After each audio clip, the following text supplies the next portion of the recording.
FY22 budget from the state until later, and so we're always trying to scramble to see what that looks like. We're hoping that at least it looks like FY21, because we're kind of banking on this general fund money for FY22. For those of you that don't know, homestead and rollback monies is credit from the state, so we put that into the state funding. And what that is that when you're a certain age, you get a credit, homestead credit, and rollback, everyone on their property taxes get a 12.5% credit. So if you're a homeowner, you see that. So that's total. The next piece for revenue is property taxes. So our property taxes are $6.6 million, and the public utilities. So public utilities also $740,504. And we say PUP. What that is the revenue that we receive from our local utilities. Like, I don't know if we have any railroads, but telephone, gas lines, and that kind of thing. We get some revenue from them. And then, of course, going back to property taxes, those are the taxes that we get from our citizens of Trotwood. Other revenue. Other revenue includes our interest, and my finance committee would know, Mrs. Jeter Freeman and Mr. Scares knows that we talk about that all the time. The interest has taken a significant dive from last year. 346% reduction. So it's like last year I was like, oh yeah, we got all this money. Now it's almost to 0%, and we're not getting any interest on the money that we have in the bank. And so, and that's across the United States, and not just Trotwood-Madison School District. So that does include other revenue. So we have estimated that at 1.7 million almost for this year, and the total for that line is $9.1 million. Then I did, I'm going back, other revenue again was open enrollment reimbursements. Our open enrollment reimbursements, again, another thing to really pat you guys on the back for making that decision a couple years ago to have open enrollment, because at this point I think we're almost like $300,000 to the good, because we've opened our doors to other students from other districts. So that was, to me, a very, very good decision from the board. We also, the Medicaid reimbursements, our Medicaid reimbursements, I love when I get this check for $240,000, and what that is a very comprehensive process that we go through to get our Medicaid reimbursed, and we get certain percentages off how much a psychologist might do, a hearing aid person, that kind of thing. So they do we actually hire a company to help us to get that Medicaid reimbursements. So federal grants and state grants, Mrs. Minor is going to talk more about that, but this was the first time that I kind of wanted to focus on how much do we get from federal funds. And so the federal funds, we get $6.7 million in FY21. That is going to change next year, but what I included was the $1 million that we got from Montgomery County. We got several Corona relief funds, and that was the $1 million and another $167,000 that we received, and then we received another $28,000 from ESC to do some teacher PD. So all of that this year was $6.7 million. So you can see how significant that is, how much work that is behind the scenes to make sure that everything is lined up properly and we're spending that money the way it's supposed to be. And then the last one is state grants, and the state grants include like our early childhood grant and also our auxiliary non-public school grant, and that basically mostly is Mother Bruner. So that's $1.5 million.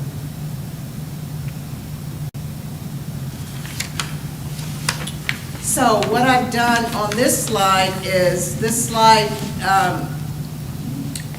actually says the total of all of those, the funding for FY21 is set $47.7 million. So again, the state foundation, I broke that up, $29 million from the state foundation for this year, $1.1 million for homestead enrollment, and that constitutes 64% of all of our funding. And so when we talk about our funding from the state, we always have our eye on that, because if something happened to the state and it went away, 64% of our funding is tied to the state. So we really always have to keep our eye on what the state is doing and what kind of funds are coming in terms of what their budget looks like. Real estate and local revenue constitutes 19%, or about almost 20% of our funding. And so again, the real estate was $7.4 million. That included the PUP. Other local funding is $1.7 million. And so that other local funding is different things, again, like interest and the reimbursements. And then again, the federal funds is 14% for FY, and this is FY21 again. And then state grants again is 1.5, and that constitutes 3% of the total funding of the $47 million.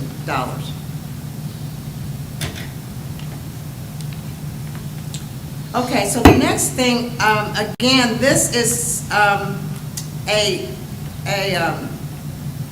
spreadsheet that I present every month to the finance committee, and I do put it in the board docs for the other board members to see. We actually do this every month, and then we march through from July, August, and March through February. Now next month we'll be working on March. And so this is a 5-year forecast that shows the actual revenue versus what we've estimated on the November 5-year forecast. So again, in May coming up, I will be presenting to the board a updated May 5-year forecast, but right now this is November forecast estimate.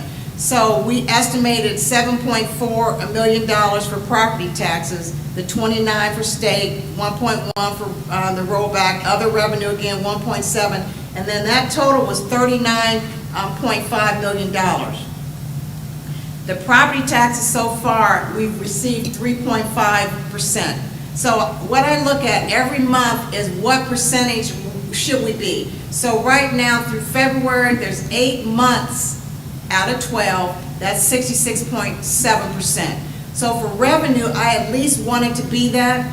So the property taxes is only 46.6, but I have a reason for that. We only get the real estate taxes in November and April. So we'll see that hopefully we will hit our bogey in April, or if they're late in May, early May, so we can see if we hit that bogey of $7.4 million. And so right now it's 46.6, is a little less than the 50%, but I'm pretty confident that we should be able to hit our estimate by April. State foundation is right on target. Our estimates are really on target, 66.53%. So I don't think you get any closer than that. And that is trending almost perfectly through the month of February. Homestead rollback, again, I talked about, it's a credit from the state, and that comes in November. We've got it in November and June. So I won't know until the end of around June whether we hit that 1.1, but you can see we're right on target because that's exactly 50.1%. So I'm feeling very, very confident that what our behind the scenes estimate has revealed, we're going to be on target for that. And then just wanted to say, we work with Chris Moore out of K-12 Consulting, and he does the behind the scenes. So he goes out to the county, he looks at the trend data for the births and all of that. So it's not just we add 3% to everything. We're actually looking every single line to make sure what we're estimating is just not a number that we're throwing out. It has some meat behind it. Other revenue, again, was the Medicaid, and so other revenue, 1.7 million we estimated, and so far we've received 1.5. We are way over our estimate through February of 88.5%, and the reason why is that we received a large Medicaid reimbursement, and an even larger BWC reimbursement. And I think it was in your notes a couple months or last month, I think it was $532,000 from BWC. So that has made that other revenue just skyrocket. So you can see total 39.5 is an estimate, actual is 25.1, so we're almost even with the property taxes and homestead just being 50% or less. We are right on target through February. So I'm feeling very confident of what we said in the November 5 year, we're holding to it. And like I said, our finance committee goes through this every month, and we make sure that things are on target. And what I do is, if they're not on target, I actually highlight that, and then we talk about it.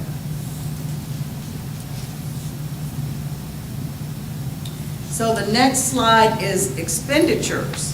And so this is expenditures also through February. So again, the 66.7% expenditure. So I'm looking for at least that or less. So anything less, that to me says that if we have any money left over, we can move that on to the next year, and then that can shore up our bottom line 5 years down the road. And then what our goal is to try not to have a levy, any more levies for our citizens of Trotwood, because we don't want that. So that's our goal, is not to have a levy. So if we don't need to spend it, we don't spend it, and then we move that unspent money back over to the budgets to look at for the next 4, 5, 6, 7, 8 years from now. So our expenditure piece comprises these individual expenditure categories. So the first is salary. And I'm always really concerned about the salary piece, because salaries and retirement is 80% of our total expenses. I'm going to stop for 1 second.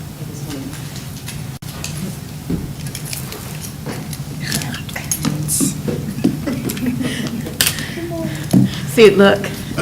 Good morning. Good morning. I apologize. I'm out of breath. So salary and benefits comprises about 80% of our total budget. And so that is the two lines that I'm always looking at. So you can see that because I'm looking at least 66% or hopefully less, that between the salaries and retirement, we are going to hit our bogey as well. The salaries is 20.2, we spent 13.7 million, and the variance is 67.8%. Retirement is a little less. So between those two, we definitely are going to hit the 66% that I talked about. Purchase services, 9.7%. We've spent $5.7 million. We are below our expected through February, the 66.7% on that. And one of the reasons you see the reductions is because a lot of the expenditures, we were able to move those expenditures from general fund to Fund 507 or 510, which is our Corona. The 507 is the ESSER, and the 510 is the Corona relief. So a lot of those expenses we were able to charge back, and that's why we are able to see some reductions and not as much as we had estimated that we were going to spend. So that gives us some relief that we can move that money at the end of the year and move that to the next year or the following years. And so that has really been a godsend, and I'm sure not just to Trotwood-Madison School District, all the districts across the state of Ohio. Janice, in our purchase services, is that where K-12 consultant, they would show up in there? Absolutely, yes.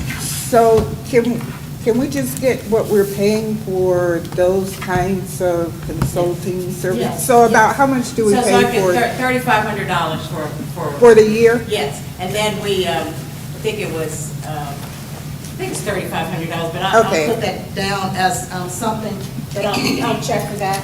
And then, we use other, I don't know if I should call them consultants per se, but the curriculum has some, and I don't know, Dr., just like what's the, thank you, Allerton. That's a purchase service. Right. And so that would be on the list too. So there's a lot of different companies that we use that aren't necessarily consultants, but they're helping us to provide information. So that's the purchase services.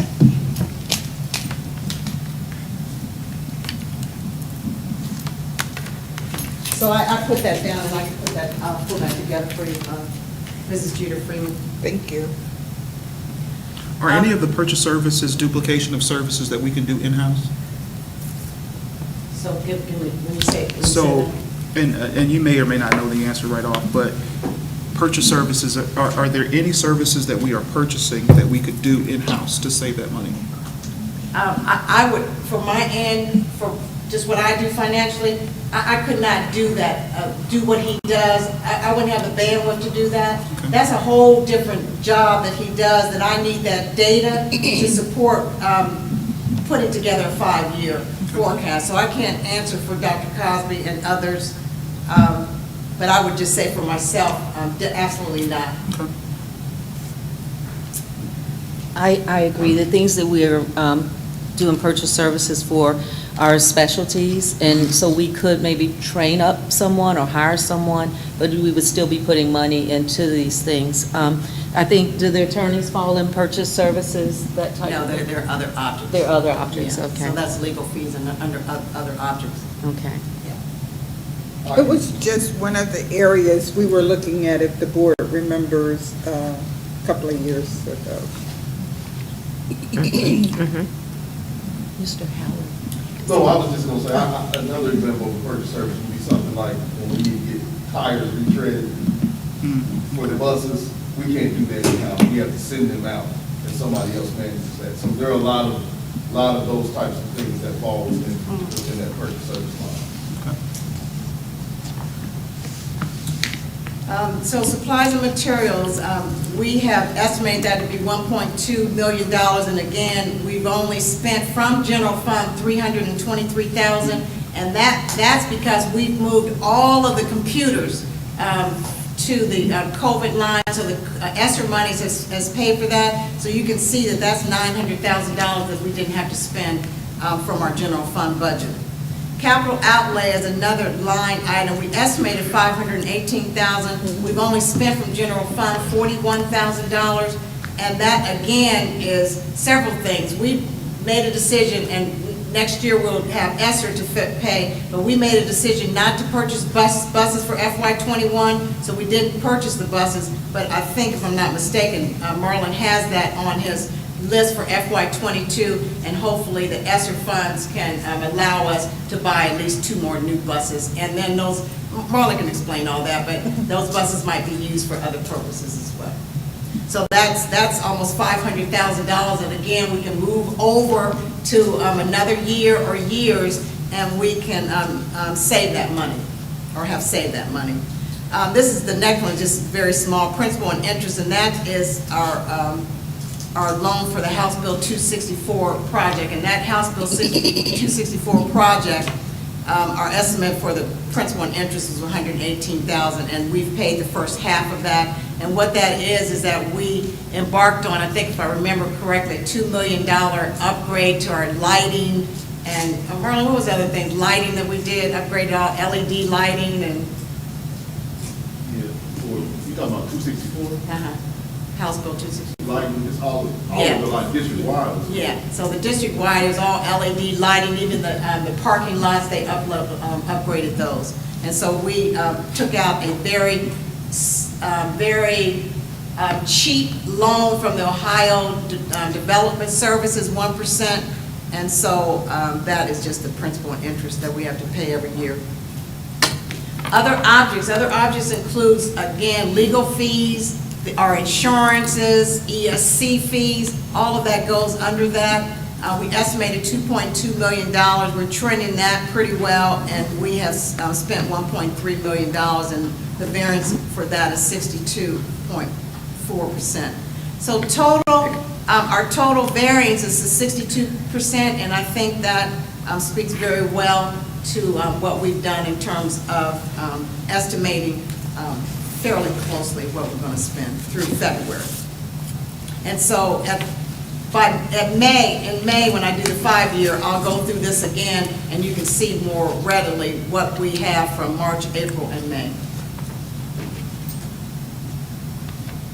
Okay, the next piece of this was, I wanted to talk about our other funds that we normally don't talk about.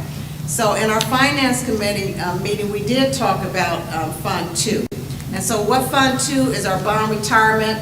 And so our citizens in 2002, they approved a $35 million bond levy to build 5 new schools. And the debt will be paid in December of 2030. That sounds like a long time, but actually when I got here, I've been here almost 10 years in November, so when I got here, we was kind of 1/3 of spent. So we've done 2/3, and now we're on the last 10 years, and we have 20 more payments. And so those payments are in June and December of every year. And so when we have to pay them, sometimes it's really large, sometimes we just have to pay the interest, but those are payments that need to be paid. So I wanted to just explain that every November, the county auditor calls me and says, Janice, do you have enough money in your bond retirement fund to pay this bond debt, principal and interest? And the answer, most of the time, except for one time, was yes. And if it is no, then I alone, as the treasurer, can increase that millage because the citizens have approved it. We've guaranteed the money. And so what I don't want to ever have to do again, and like I said, I did it one time, is to increase millage for our citizens. So I'm just going to show you this. I went through this exercise. Okay. So the present millage right now is 10.11 mils. So this is a bond retirement 5-year analysis that I did. And beginning in 2021, so this is January of 2021, we have $1.9 million in our bond retirement fund. And so what I did is I estimated, this is just a real big estimate. So I just estimated that we're going to get $2.1 million, and that's from the amounts of rates that you guys just approved. That's 95% of the collection of what you just approved for this year. So I noticed that from last year to this is about $300,000 more dollars. So I just was conservative and said, okay, I'm going to say we're going to get that same money from 22 on to 25. So that's just a bogey, and it should be more, but I just said that. The fees, and I just did the same thing. The fees are about 2% of what they give us. And so the fees this year is about $43,000. So I just put the same thing, fees, all the way to 2025. And then I showed you what the June payment, and those are interest payments, and then what the principal payment is from 2025. So I want you to look at 2025 at the top. The beginning balance is $912,000 from paying all this and the revenue, blah, blah, blah. If you add the revenue, that'll be about $3 million. $3 million. If you subtract the fees and the bond payment, so you 2.4, 2.5, so you might have about a $500,000 balance. So, Mr. Scarce asked me, and this came up many, many years ago, a couple years ago, where Chris Moore, our consultant, said to me, Janice, maybe you might want to look at the bond retirement, and maybe if you have extra money, maybe you can move some of that money over to bond retirement. So it would be the board's decision to do that. So I just came up with a recommendation. I'm just throwing that out. You all can mull it over. So I just said this is the bond recommendation for FY 21 through 27. So I just put calendar years 2026 through 2030. We're going to need $13.2 million for principal and interest payments. The fees are going to be about $260,000 over 5 years. The estimated revenue for 5 years will be about $10 million. So I see a difference of $3.5 million that we need. So I'm just throwing this out. Possibly, if we looked at it, we could possibly, starting this year, transfer $500,000 every year to meet the debt payments in the out years. So I'm just throwing that recommendation out. You guys can kind of talk through it and see if that's a good recommendation, and then we can start that in June of this year, just so that our citizens will not have to have a increase on their millage payments. So that was just a recommendation, and like I said, I just did some high-level math, and then, as closer we get to those payments and everything, I can see how close I am. But that's where I came up with. So we will have more extra money because some of the expenditures will be ESSER 2 funded. So break it down just a little bit more. So when you say out years, explain that. The out years through 2030. Okay, so this additional $500,000 that you suggest, does it get us paid sooner? Does it retire? No, it does not. Okay, So I'm just saying that if we did that for the next 5 or 6 years, that would give us enough money in 2030 to make our last bond payment. Right, but even without doing that, we're still on schedule to be able to do that by 2030, correct? No, absolutely not. We're not? Absolutely not. Okay. No, absolutely not. So let me go back. Okay. Right here, you can see that at the end of this, we're only gonna have like $500,000 left as a balance. Okay. And so I didn't do the 26 whatever. You can see that the principal payments and the interest payments are about $2.5 million. So I'm short right now on 2026. So we could, if the board decided to transfer an additional $500,000, we could guarantee that the debt would be retired by 2030 to some degree. So I hate to use the word guarantee. No, I get it. Mr. Scares, I don't ever want to say guarantee. I'm saying I did a high-level calculation, so I would never, as a treasurer, want to guarantee anything. So it's quite But possible. It would be possible. I'm not even going to put quite. It would Okay. be possible that in 2030, we would have enough money to sustain us. Now, one thing that I'm really excited about is that, and you sit on the CIC, we are bringing in more businesses. And so by doing that, this will even put us in even a better position, and Right. maybe in 2026, we may not even need to do that Right. anymore.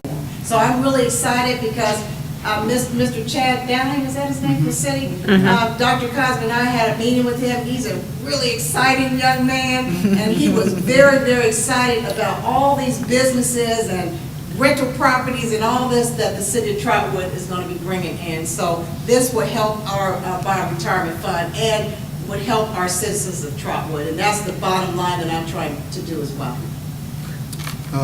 I can't speak for the board by any means. I pray that the other board members would at least think about that or consider it,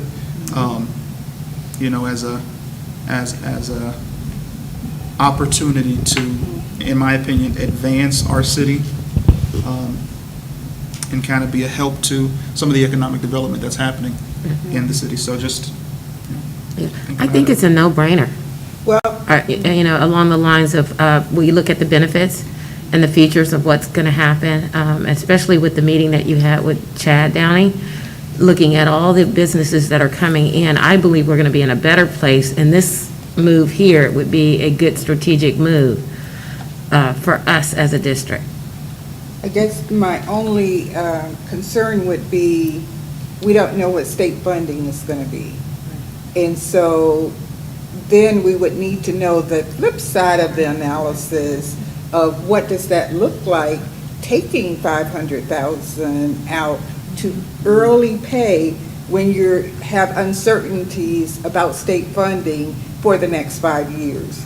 And if we're moving that we might not even need it, are we premature in, realigning $500,000 for 5 years, or waiting to see if we will generate that because of the new businesses and things are coming in?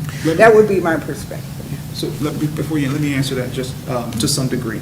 So I think when we've talked about being innovative in regards to public education, the business side aspect of what we do, what the district does as a institute of learning, is all those things that we talk about, whether it be open enrollment, whether it be merging with other districts, increasing the student population, we may never have to depend on, state funding to help advance this $500,000, if we can come up with the ways to generate the additional revenue, which we've proven that we can, Right. it's just gonna, we gotta kind of take the Oh, risk I out there agree and do with it. you on that. You know, I'm still just a little. No, I get Yeah. it. And then I also Cautious. want to say that the housing market here is explosive. You cannot hardly buy a house in Trotwood right now, because as I soon, got one you can buy. well, anyway, Mr. Scarce, as soon as they go on the market, they're sold, and the sellers are getting more than they're asking for. So I just know the housing market is booming. I know Goodwill Easter Sales is coming. We've got a few other great things that are going to happen on Main Street with housing and rentals and all sorts of things. So I look at such a bright future on what we are doing innovatively as a community to offset that, not to mention Mr. Scarce's idea along the lines of talking with Jefferson Township. That's 300 more kids times $7,500. I can't do the math really quick, but that's quite a bit of revenue that comes in as well. So, and I believe, and I'm hopeful that those things will happen. So if let's say the board decided that we wanted to move an additional $500,000, if things, are looking kind of sketchy, is that something that we can nix? in a Yeah. Every year, every decide. year Yeah. in June, when we have a special Yeah. financial meeting, Right. then I will come back and assess and give you all the most updated information. So would that be a part of the first of the year appropriations? Sorry. Would that be a part of the appropriations that we can either decide to include or not include? No. Yes and no. Okay. At the end of the year, we can transfer whatever we want. So you guys do the transfer, so we would do that at the end of the year, to transfer, so we can be in a position at the beginning of the year to do whatever we need to do. Is that- I wanted to clarify one thing. Mrs. Judah Freeman, we are not paying this debt early. This debt would not be paid early. This debt will be December 2030. And just say we did the $500,000 for 2 years, say. Say the housing market took off and we didn't need to do this anymore, we wouldn't do it. Right. We wouldn't need to Right. do it. So it was just thinking outside the box. Oh, in a no, that's sense. good. That's what we want to We did do. discuss this. At first, I said to you both, no. Right. But then as I thought about it, I said, because we are lucky to move some of our expenditures over to on the federal side, then maybe we'll have this extra $500,000 to cover that. So, and I'm sure our citizens will be happy Oh, about definitely. that. So I'm thinking we could do it every year, not a guarantee by any stretch of the imagination, and then we can determine if we are financially solvable to do that. If we're not, then we can't do it. We stop. So it's kind of the best of both worlds to some degree. Yeah. If we can do it, let's do it. If we can't, we don't have to. Exactly. So the That's exactly transfers right. would happen end of June? In June, that Okay. last June day. meeting, Mhm. yes. Okay. Okay? Okay, so I'm going to continue. Another fund, permanent improvement, 003. Before you, if we decide to do that, does that need to be a resolution, needs to be drawn up? Okay. Unless you want to, unless you just want to make it more formal. I would. Yeah, I think we should. Whenever you're moving that amount of money around, it should be formal. Because normally we just have That line item? the line that Yeah. says transfer from general fund to bond retirement. Yeah. We do Okay, that so- every year with the permanent improvement, I'm going to talk about that. So, Okay. but if you all want to formalize that, Especially But I since we're going to also, though, be, want to see what that balance sheet looks like when we transfer 500,000 Yeah. from general fund, even for 2 years, for 1 year. Yeah. What is that doing to the bottom line? Because, the other part we always say is, and so, Yeah. Mrs. Jeter Freeman, you're Yeah. going to see that, and when Yeah. I present the May 5-year forecast, that will definitely be part Yeah, of the May 'cause 5. we You can see definitely- exactly where we're going to yeah. land. I definitely don't want to commit even to doing the 500,000 out of general fund this year until I know what it's going to do to the other lines. So you'll see that in May. Okay. You'll see that in May. yeah. And I like the formal resolution because we're going to be looking at this annually. And I want to make sure that it's not an oversight item for the board. They just kind of get shuffled Yeah, in, they all and we do. wait and see. Yeah. Okay, any other questions on that? Okay, so the next one is your Fund 003. That's the same thing, kind of thing, permanent improvement. So if you all remember, we have been doing the transfer every single year to the Fund 003 because, and like I said, I don't remember, before I got here, there was some handshake or whatever, half mil levy that we had promised that we were going to fund this. And what this fund is two parts. One part is for our locally funded initiatives, and that was to build the natatorium, the auditorium, and the football field. The other part is to fund our technology. So our technology we looked at, and we'll look at again, but we also, from the technology side of 003, were able to move some of those expenses and pay for those expenses from ESSER. So I just wanted to just put this out there. We still have the citizens approved a $10 million levy in 2005. That levy won't be paid off until December 2034. There are 28 more principal and interest payments for that. And so I'm just saying, and I looked at the last 2 years. Last 2 years we've done that. I think the year before that I didn't have to move as much. So what I do in June to see how much money we need in that, and then I bring it to the board. So I just wanted to let you guys know that. You've seen that in June, and we've done that forever. So I just wanted to just put that on your radar. We have a lot of levies. Okay? Yes, we do. Any questions on that? Okay. I feel the air go out of the room. It's gone. Okay. All right, so one fund that I didn't put on the slide, but just wanted to speak on, athletic fund. And our finance committee knows about this. Our athletic fund, traditionally, we have, and we've talked about this, sometimes we would have to move general fund money to cover those expenses. Well, this year, obviously, it's been a crazy anomaly year where there's really not that much revenue coming in. I tried to submit $36,000 of lost revenue to be paid for out of the Corona Relief Fund. Well, unbeknownst to me, out of the Corona Relief Fund, you can't do that. So that's the county money, and that's another, the $167,000. But we can pay it out of the ESSER fund. So what we were trying to do is to keep them kind of even, and they, right now, with the $36,000, they were flush of $24,000. I've never seen that for February, but the other thing is they haven't had as much expenses as well. So I just wanted to let you guys know that we're going to look at, and after we talk through and you guys approve everything for ESSER, there might be a line there that we can maybe move some funding for the athletic loss of revenue. So the other thing I just wanted to talk about, food service fund. And obviously this is food service. I want to just say kudos to Mr. Howard and his staff. They have really been creative during our pandemic and to ensure that our kids were being fed in this virtual world. And so I just want to send a shout out to him. Fiscal year to date, meaning through February, the unencumbered cash balance is $100,000 higher than the same period last year.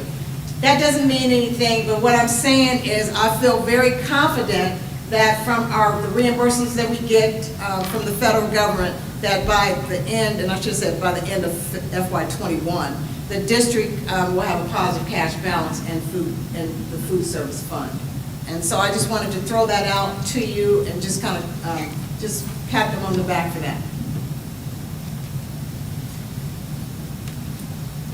The other funds that we talk about, obviously to classify the revenue or expenditures, you see those funds every couple of months when I bring them to you for on the appropriation document. And so I just wanted to show this is the document that I'm talking about, and you can't see anything, but it's just all of the funds, 018 Principals Fund, 034 Fund, the special trust that we do the scholarships out of. So though you see that every month, and I just wanted to show you that those are the extra funds that we're talking about when I talk about funds.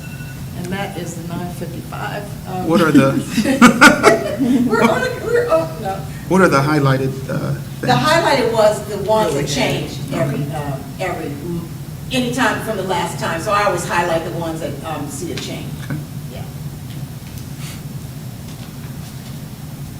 Okay, so the next thing I wanted to talk about are FY22 budgeting process. So this, and you guys received a copy. This book here is the general fund appropriation budget book that is through FY21. We are in the process of working on that. And so everything that I have after these slides say draft, because this is the earliest that we've ever been able to pull most of the budgeting together. Guys, we've been really working hard, and so have the principals. So this is the first time in March. We usually do this. I usually don't even ask for the information until the middle of April. We're almost a month ahead of time, so that everybody's been working very, very hard to try to get this together. We have a wish list that we're going to do this for the grants as well. So you're going to hopefully see 2 books this year, our general fund book and our grant book. So that's what we're working on. So in 2015, the district, I think it was 2015 or earlier, we created a comprehensive budget document, and that's what that was. And so when the ODE came in, they said, Janice, you guys don't have anything that highlights what you do. You don't have a budget book. So we actually put together this book that showed our initiatives, showed the measurement, the evaluation piece, and showed the staffing, any new staffing. And so this year, we're trying to come back around with a new superintendent. We have a new director of human resources. We're trying to and we have new principals. So we're trying to put a process together that encompasses everyone's input, so that we can have a really, really good budget document. So I said in FY22 we begun this process. So we had staffing meetings, as well as we haven't had budget we haven't had budget meetings per se, but I've sent the documents out, and in 2 weeks we're going to then have all the principals and department heads to come back, and we're going to go back through their budget documents, and you'll see that in a minute, to make sure that everything is aligned properly. A lot of the things that they wanted on theirs, we could pay for from the ESSER fund, so Dr. Cosby will talk about that later. So I said the meetings have been held with the principals, and we will then again discuss the staffing and other budgeting. I think the week of April the 8th, I think it is, if I'm not mistaken. That's scheduled the week after spring break, so whatever date that is. So I wanted to just show you where we are in the budget. So I put FY22, these are school draft budget. This excludes staff costs. So keep in mind, staffing is 80% of our costs. The other 20% are these things. So 20% of this budget is the materials and purchase services, materials and supplies, capital outlay, and other objects. So this is what we're talking about here. So I just put what we estimate in FY21 and what the FY22 request for general fund budgeting was. And so you can see it's really not crazily different from FY21. ELC, it's about a $5,000 increase. For Madison Park, about the same. For Westbrook Village, a little higher, $14,000 increase. Middle school, $10,000, and high school, about $6,000. So I wanted it to be pretty consistent, that not one school had a whole bunch more money. And then like Westbrook Village has traditionally not had as much budget as the other ones, and so we did increase some areas in their budget. I don't know why, but we did increase some of those. So the variant, and it's not variance, it really should say description. The description of those, what they want to buy in their budgets, mostly contains instructional and classroom supplies, their awards and incentives for the kids, and then professional development. So I think, and then middle school wants to buy a laminator, so that's an equipment, I think it's $3,000, they want to buy a new laminator machine. So I just put that there so we can pay for that out of general fund. Keep in mind, everything that I'm talking about, all of this rolls into the 5-year. So the 5-year forecast should be consistent in what we put here. So so I'm looking at these school budgets for the year. So when I think about the $500,000 that we were just talking about a little while ago, now, before anybody, don't put any stock in what I'm saying, is purely hypothetical. Like, if we took money from these particular budgets to help fund that $500,000, it would be ideas like where we can take even the smallest amount of money with the least amount of impact to help fund that $500,000 without filling it to some degree. Does that make sense? Do you understand what I'm saying? I would say, and maybe I'm misunderstanding what you said, I would never want to say we're going to take it from the classroom. So I'm going to get to the departments, because there's some wiggle rooms in those departments, like purchase services in that area. But these are so small right here. These are really small budgets, but when you see. These are small budgets? Yeah, so. Okay. I'll get there, okay? Mhm. Because our district-wide budget is $9 million. So I'll show you that in a minute, okay? So I wasn't saying specifically to take them from the schools. Okay. I'm saying where we can find ways Yes. to remove money from any particular budget. This just happens to be on the screen at the time. Okay, all right. So you'll see a little bit more as I continue, okay? You know, to kind of follow up just a little bit where I thought you were going to go, is like on the awards for the classrooms Yeah. and the buildings. That's where we can get business partners to provide the awards. The PD, probably not, but for Right. awards and incentives, I think that piece, and even if we have money here, that's the area for business. And also with that, this is an opportunity for our parents to be involved, whether it be through, Lord, I can't remember the name of the group now, the PTO, to help fund some of these things.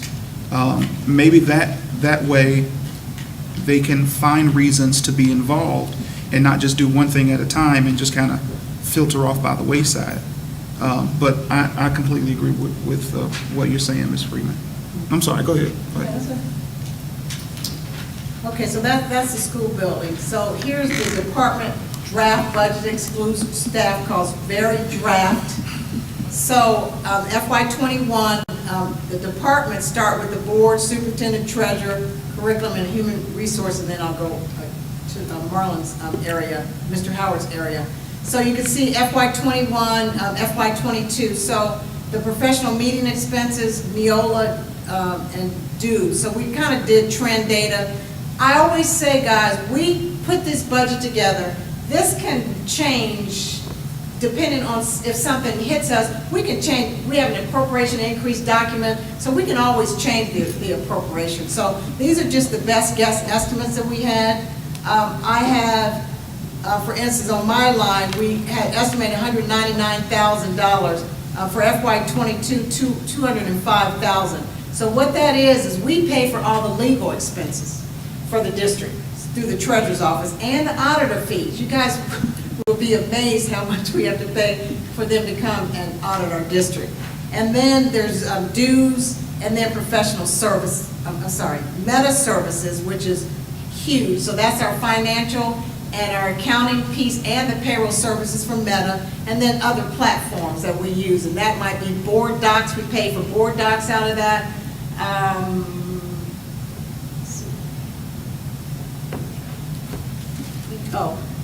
We pay for, it's called Strategic Solutions. That's our accounts payable platform. Bonefish is our vendor and payroll verification system. So there's other systems that we pay for from that. Going down, okay, so curriculum, and Mrs. Minor will talk about that in detail. Hers went from 439 to 608. She will talk about the secondary and elementary electronic instruction textbook, the software, and then the visual and performing arts. And then the last one on this page is human resources. They pay for HRIS, and that's, I have to have my notes, Human Resource Information Systems. Again, Frontline, which is their absence management system for the teacher, PeopleWorks, which is their upboarding system, Public School Works, which is, all of us have to do that. It's for compliance, and then SC View again, and that's for data warehousing. So all of that is incorporated in these budgets. Okay, I got another hypothetical, Okay. if that's okay. Sure. Say the curriculum, and it's just hypothetical. Let's say we didn't have any money, Okay. hypothetically speaking. Say the needed amount for curriculum was 300 grand. But what if we tell them we only have 200 grand? What would they do? You want me And to- I'm only, I mean, I've just used curriculum as an example, but that could be anything. So that, anytime that we look at what our funds are, then we have to right size, we have to make it fit our money. Right, I understand So everything that. we're doing is making it fit from what our finance, not just for FY '22, I'm looking at, not just for this year or next year, I'm looking at out years. Right, I realize that, but Okay. my point is, and what you said, you know, I get that, but if we only had $200,000, what would the curriculum department do? Or any other department that can't get the budget that they feel they need to effectively facilitate their department? I think, do you mind if I answer? I think what would happen is what has happened over time. That's where that gap continues to grow, so we won't have the most up-to-date curricular pieces. It'll be things that we will figure out how to not do. So we don't buy a new set of books, we use books that we've had before. And I think that right now we're in a situation, you know, where we are able to try to close that gap and to get the things that we really feel that we need to be competitive. I mean, we want to compete our district with all the other districts. And so I think that's why it may seem like a lot, but if we had a set amount of money and that's all we had, that's what we would spend or not spend or do without and try to make do. And I think that is a piece of what has happened over time with a lot of urban districts. I'm sorry. Go right ahead, Mr. Scares. So I can't speak to what has happened with other urban districts, but we've had some money for quite some time. Okay. So, and I'm not discounting what you're saying by any means. I just think sometimes the hindrance to innovation is really money sometimes, because you think you have the money to spend, which kind of robs you of the ability to kind of think outside the box. Because if we need new textbooks, hey, let's just submit it because we need new textbooks. But if the money's not there, it kind of forces you to be innovative and creative and offer the same level of education that our children need if the money was there. Am I making sense?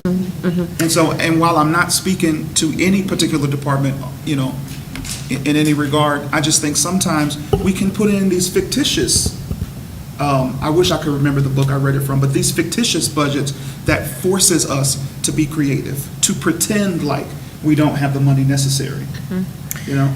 Yeah, I want to say, Ms. Allen, you're typically very conservative, correct? Even in your budgeting, okay? And I know that's what has happened over the years.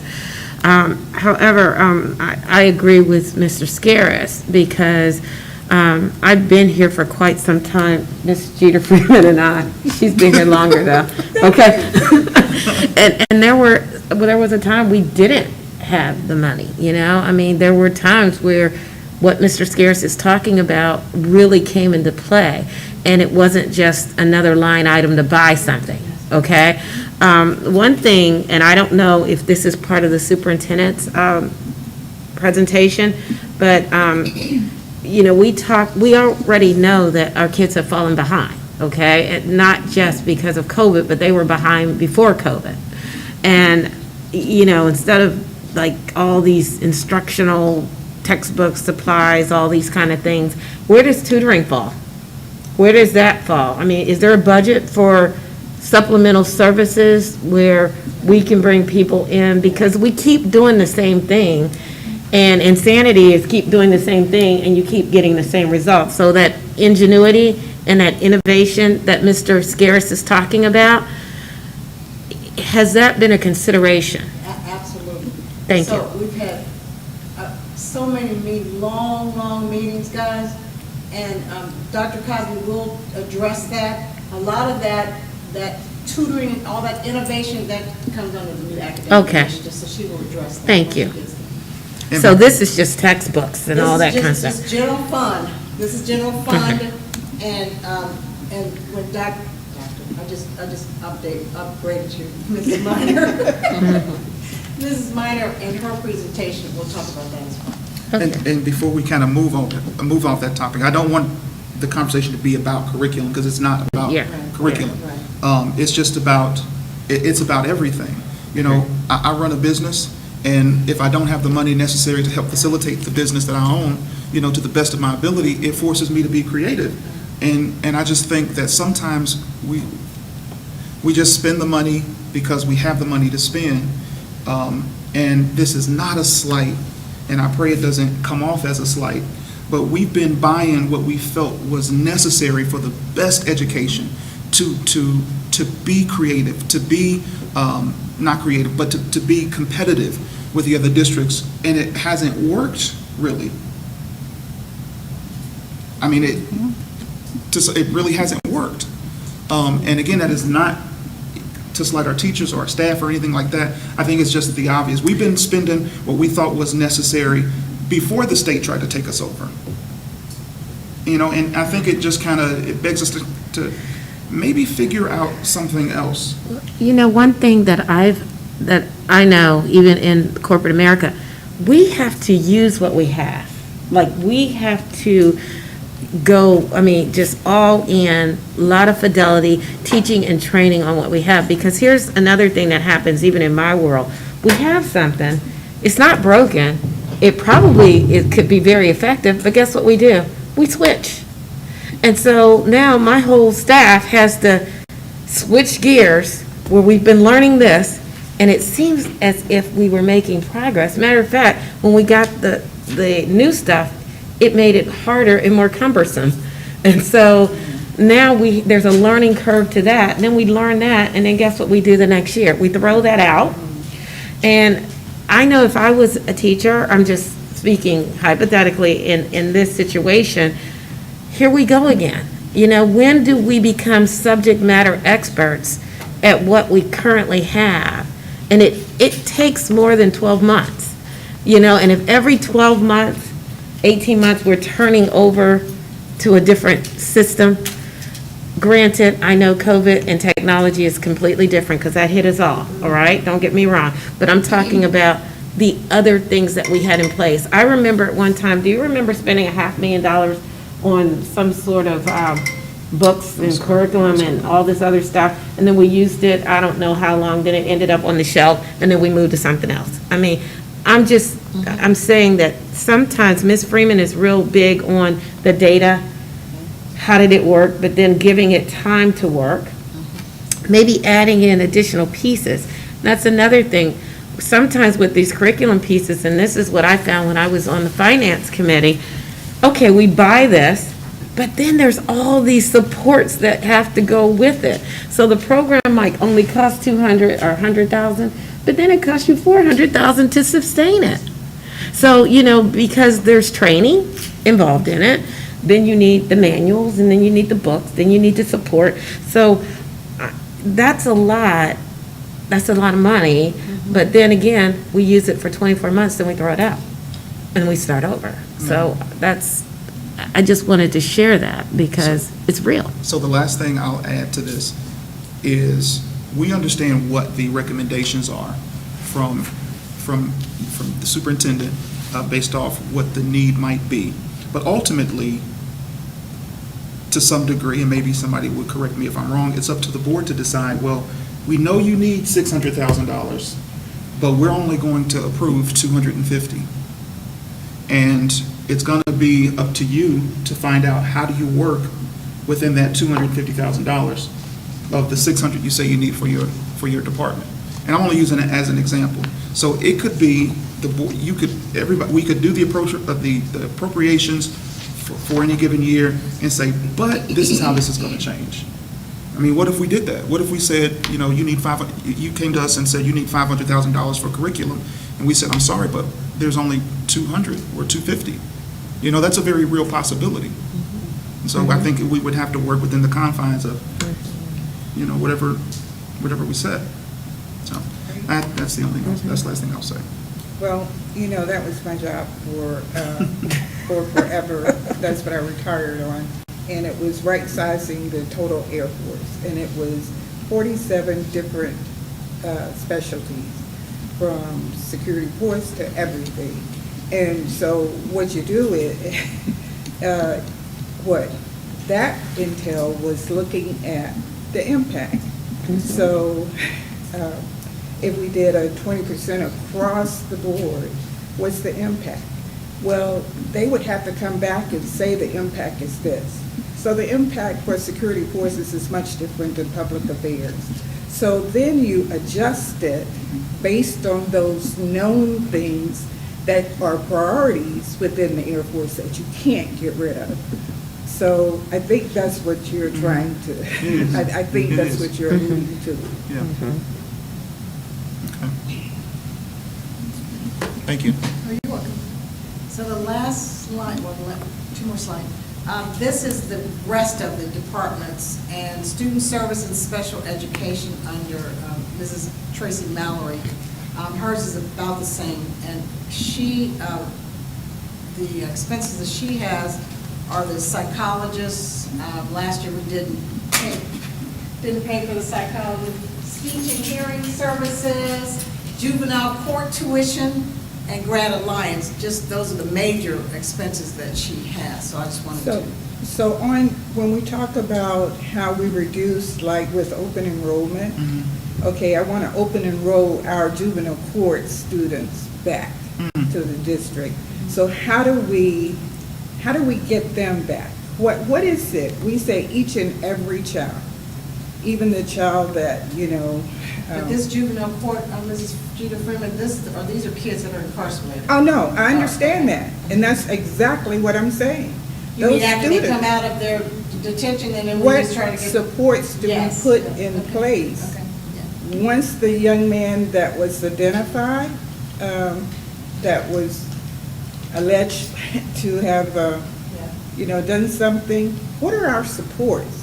How do we take that number down? You see what I'm saying? So even though Right. they're there, how do we bring them back? Or how do we prevent them from going?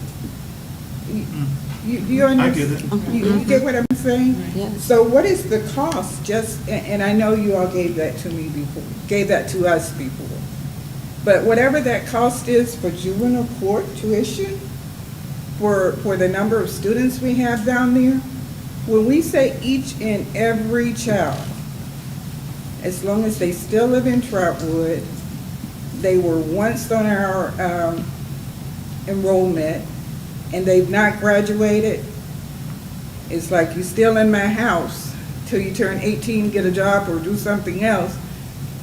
I'm still responsible for you. So let me ask this, for things like juvenile court tuition, because I don't know how that works. So do we pay the juvenile court to instruct the children that belong to us? Yes, Yes, that's what we do. Okay. Yes. We do. That's law, we have to do that? They Okay. continue their education even when they're incarcerated. So there's no option for us to do the educating in any way? They have their own teachers who go, because they go Yeah. into the jail. Right, but there's no way that we could do that? I mean, I don't know, I'm just I don't asking. know. I will. And my thing is to see how we work with the courts, the judge, to say, there were programs for some elite areas within the country that sent them to a camp. They went to, this kid did something bad, they went to a camp, they didn't go to jail or something. So when we talk about being creative in our thinking. What is it? And I don't have a clue.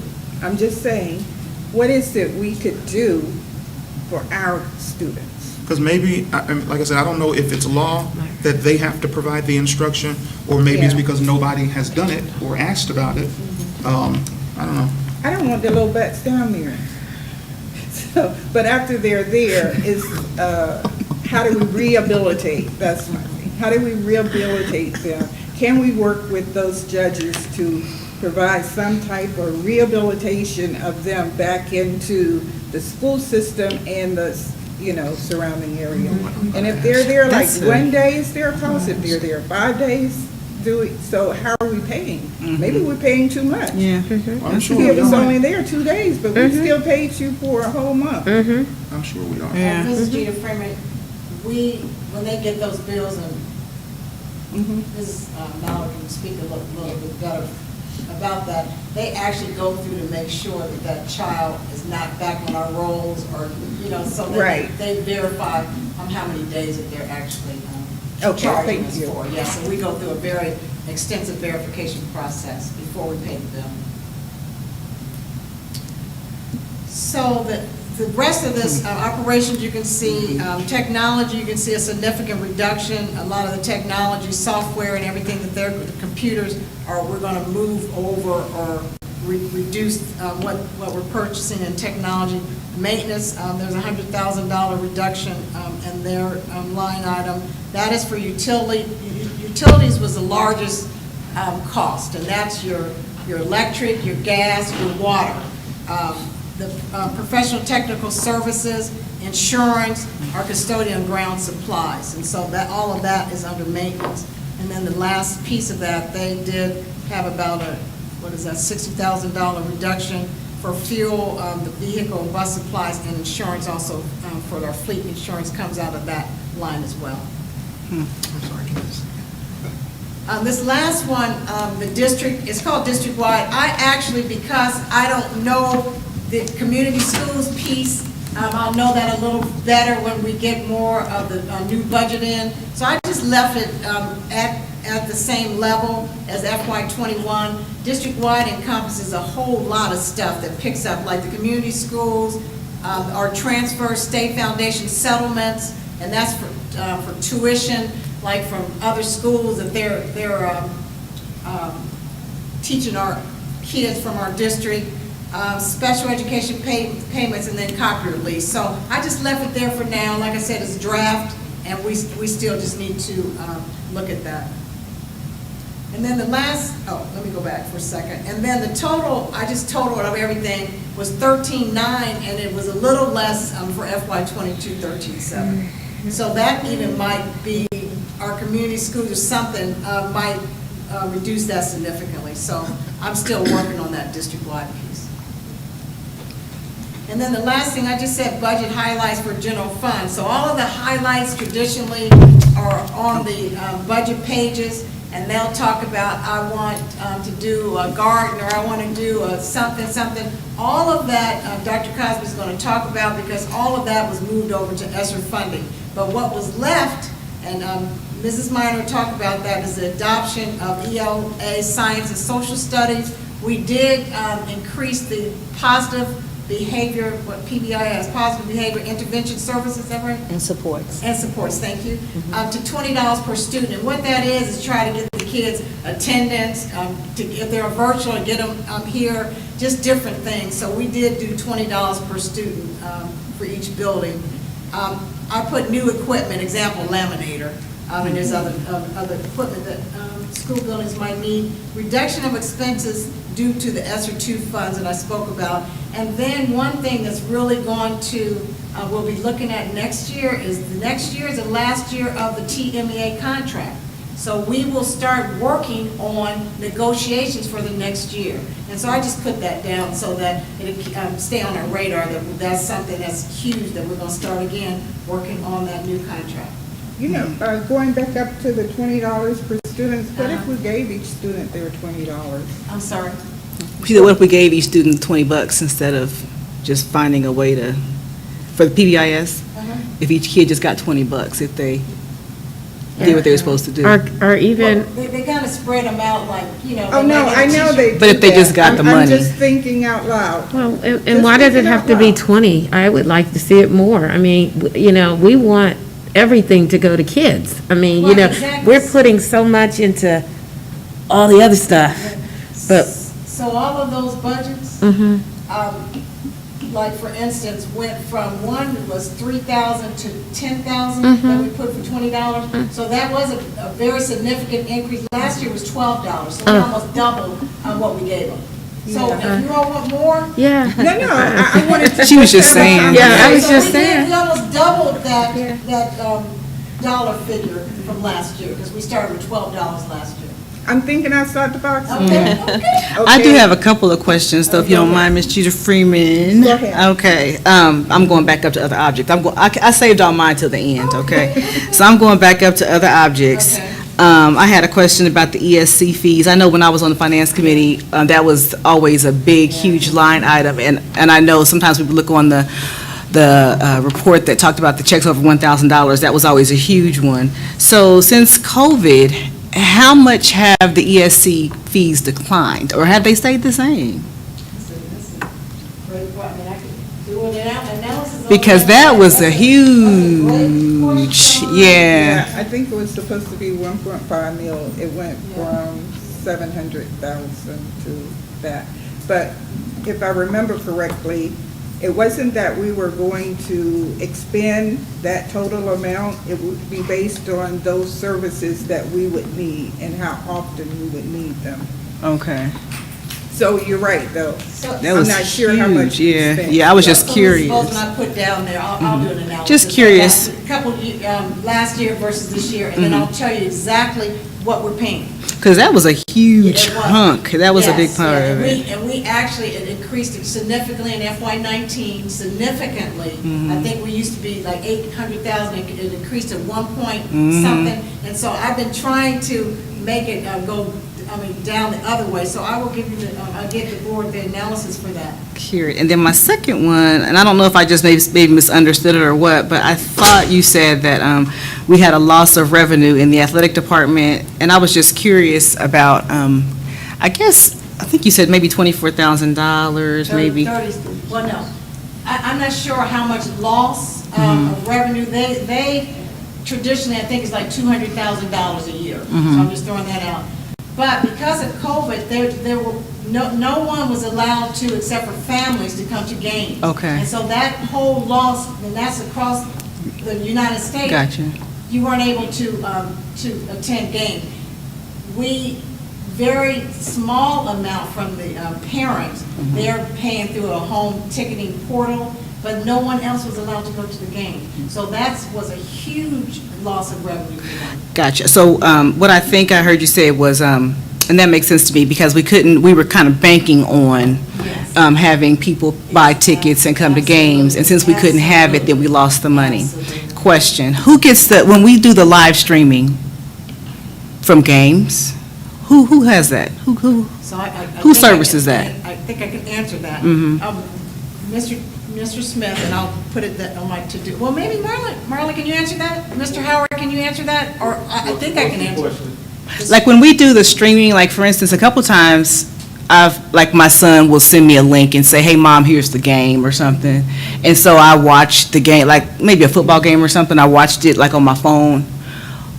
Who does that, and where's the money come from? Are they getting money for that, or who owns that? Some companies, some are private companies, but like the Ohio High School Athletic Association, we had to actually go and pay, that money goes to the Ohio High School Athletic Association. There are other companies that contract with the school districts that charge a minimum fee, $5 or $10 to watch a game. That will be split between the athletic department and the company, but it's a minimum fee. You know, you're talking about $5 a game, you're talking about 10 people or 15 people, but you're not talking about a lot of money. But the companies, the larger companies that OSHA contracted with, that went to the Ohio High School. But for us, though, we are paying a new vendor under Mr. Smith. He brought in a guy, first name I think Dante, so I think his fee was $700 or $800. And so we're paying him to stream those games. So that was. And we didn't charge for those games either, I don't believe. normally we charge. So Right, we exactly, did that as a exactly. service to the Yes. folks that were not able to watch the game. Right. There's got to be a way that we can make some money try to off make of some that. money. Yeah, that's a killing that we're just Yeah. like, we're leaving a lot of money on the table. Okay. Yeah, there's a way, you can charge for live stream. Yeah, we're leaving money on the table there. You can charge them ticket price. Yeah, and I think in this world we're living in right now, I think what we did for this instance was to provide that because people were not able to come. I think moving forward, especially as hopefully things open back up, I think that was definitely a thought of the athletic department to figure out a way how we can incorporate, paying for that. But there's so many people that were unable to come across the country that most stuff was live streamed, except the high school athletic association playoff. That's Yeah, definitely a stream of income going forward without COVID. Yeah, Sell tickets, sell your own. like a package. Yes. Absolutely. Yeah, a package. And then Or it's sell the season tickets. communication. Yeah, absolutely. It's using our social media to let people know, to provide that link so everyone could have joined in to Yeah. watch it. I mean, you have I know people- we got it, we got an email, I think. Yeah. I mean, you have people like my parents who wouldn't come to a game, but they buy a Right. package, and they'd watch it every Friday, so we're leaving a lot of money on the table. I understand why we did it, Marlon, though, for, COVID, I get that. I'm just saying that, like you said, going forward, Yeah. I think we need to figure out how to put those packages together and capitalize on that. Did we ever use VPN Sports? My- I don't know. yeah, That, You said let's see. VS, yeah, Oh. Victor VPN BS Sports. one? And I think I sent you an email to ask if we'd ever used VPN. Oh, yeah, Sports. and I sent it back and said they were not a vendor. They were They're- VSN or something like that. Yeah, they and were- I we've think never they used them. provide Yeah. that service, and I think my younger son was talking to them about Trotwood, and because he was also looking for a game, and it's like, who do you use? And that's when I sent you that information. So I don't know if there's someone that can provide that. I think they had it set up, and maybe they were gonna work with Mr. Russo, I don't know. Yeah, I think It we would could be do it. amazing if the athletic department would sell like a season ticket package where you can buy the tickets, all year. Maybe that would include stuff from the concessions. I mean, you could charge a premium for tickets just because they're called season ticket packages and make incredible profit from that. I mean, Yeah. incredible profit. Even when you think about the population of Trotwood right now, there's a large, older population here, and a lot of them are sports fans, and, they're aging and they can't get out, but they love the games. They would buy a package and stay at home and watch it, And see, this is the ingenuity and the innovation that we are asking for. I mean, we're just sitting here listening, and we're just lay people, and thoughts are coming in, and when we have these kind of presentations, I'm thinking, this is what, I'm waiting to hear, And I mean season ticket packages for football, for basketball. Absolutely. For all of it, for Absolutely. tennis, For swimming. Absolutely. everything, yeah. Absolutely. Everything. Yeah. Yep, okay, so Yeah. those were my two questions. So, yeah, that's all I have for those. Thank you, Ms. Allen. There are some schools that I know of that do a package for students as well. And what they do is they offer it's a comprehensive package, and it offers admissions for all of the home contests during that school year. You could probably add in something where you're given a ticket or something for some concessions, that kind of thing. And they've even broken it down. I've even seen where it's been broken down to a thing where students pay for it by the month or something like that. And it offers them, like say, not free admission, but they have paid the admission. And they just go, they have their pass or they have a name on a list or whatever, and they go on in, but they're paying for these things by the month. And it was pretty successful. That's some money, man. It reminds me of Dragon season tickets, like, we get Dragon season tickets, but I hardly ever go to the game, but I get it because I want to support the Dragons. So it will be the same with Trotwood. I would probably buy a tennis season pass because I want to support the tennis team, but I probably wouldn't go, but I would probably buy a season ticket I do it every time just because I want to support the tennis team, You can supplement gear, uniforms. Oh my God. Oh, and let's not not to mention, what about people who want to advertise on that? That's advertisement dollars. I mean, we have so much at our hands and fingertips. It just takes creativity and a focused effort to make it happen. And all of our alums who live in California Oh my and gosh, all of this, all who over the want to watch country. tennis or whatever. Yeah, or advertise because they are alums and they want to support our kids and support the district. That could be a part of our alumni. Can we get a detailed conversation? Can we have a detailed conversation about that? Sure. And I wanted to There's a lot remind of money on the everyone, we table. do have AD opportunity, and we're looking to bring on someone, and so this can be a part of the conversation. How do you see us, bringing in more money and Not even raising how do you funds? see us, how do we? How do you do this? Yeah, how do you do this? Yeah, how do you do this? Right. At the Yeah. next level. Yeah, Yeah, because how I do you think we see? ask too much and we don't really tell what we really need, and people are maybe, they're not clear. Yeah, I just. Well, I remember several years ago, we used to have some type of sponsorship or something. There was a lot of advertisement at, like, the football games for the University of Cincinnati.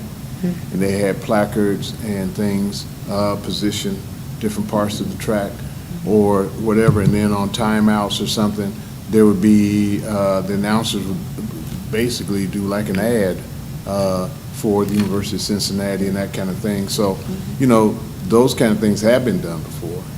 Premier puts their name on our field for a reason. Right. True. It's not just for show. True. I mean, and it's no different than, it's no different than that. I'm sorry. The other thing that, I can't save my stuff for last, too. Oh. But we were talking about being innovative and all those kind of things, as opposed to some of the line items in the budget under description. I would think that if we're going to try to, as has been advocated, expand our brand and bring in or absorb other areas and things like that, I think there's room for both of those. The budget items, whatever they are, and however we debate and however that's resolved, but there still should be some innovation and some other things that people can come up with within the district to enhance what we're doing that could be unique, that would make us attractive to other people who want to come in. As was mentioned, housing is just blowing up in Trotwood. I had a friend text me yesterday and said they just bought a house in Trotwood. They're excited about moving in and those kind of things. And so that part of it is kind of moving, sort of, kind of. Board member scarce.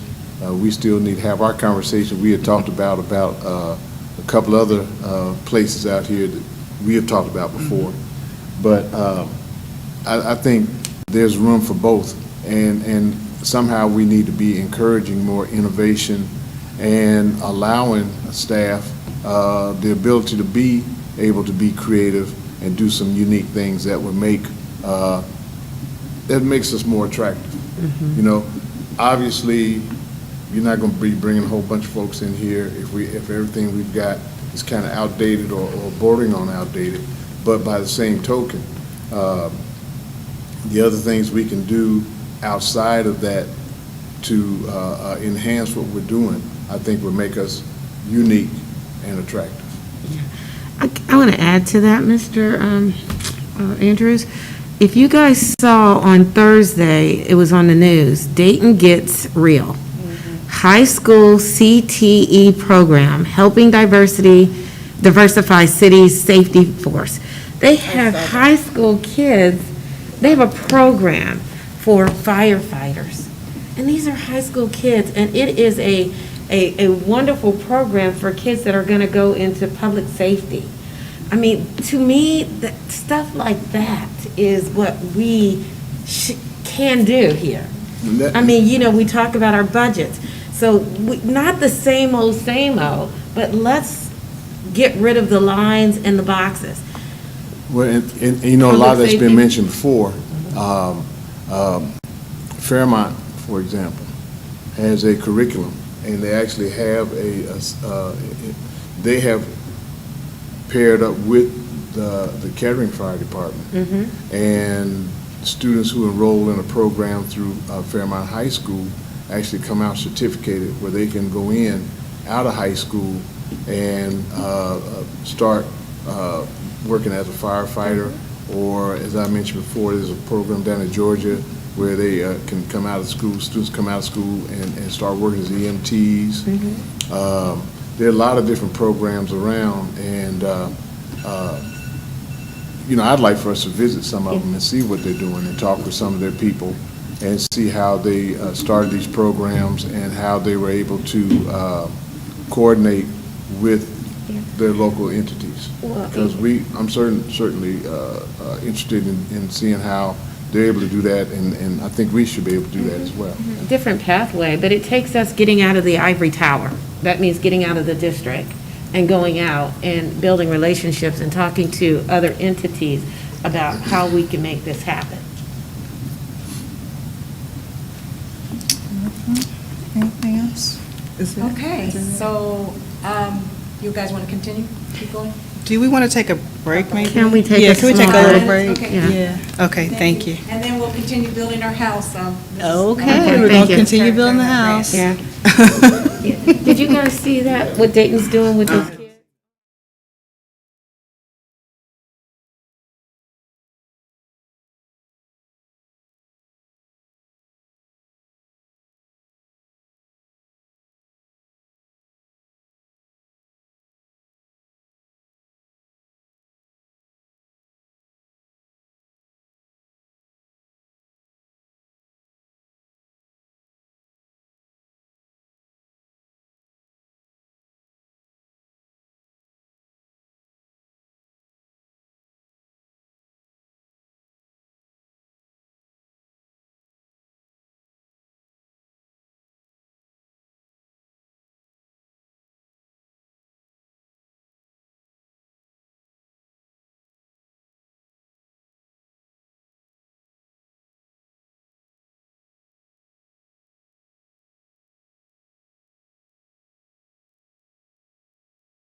Yeah.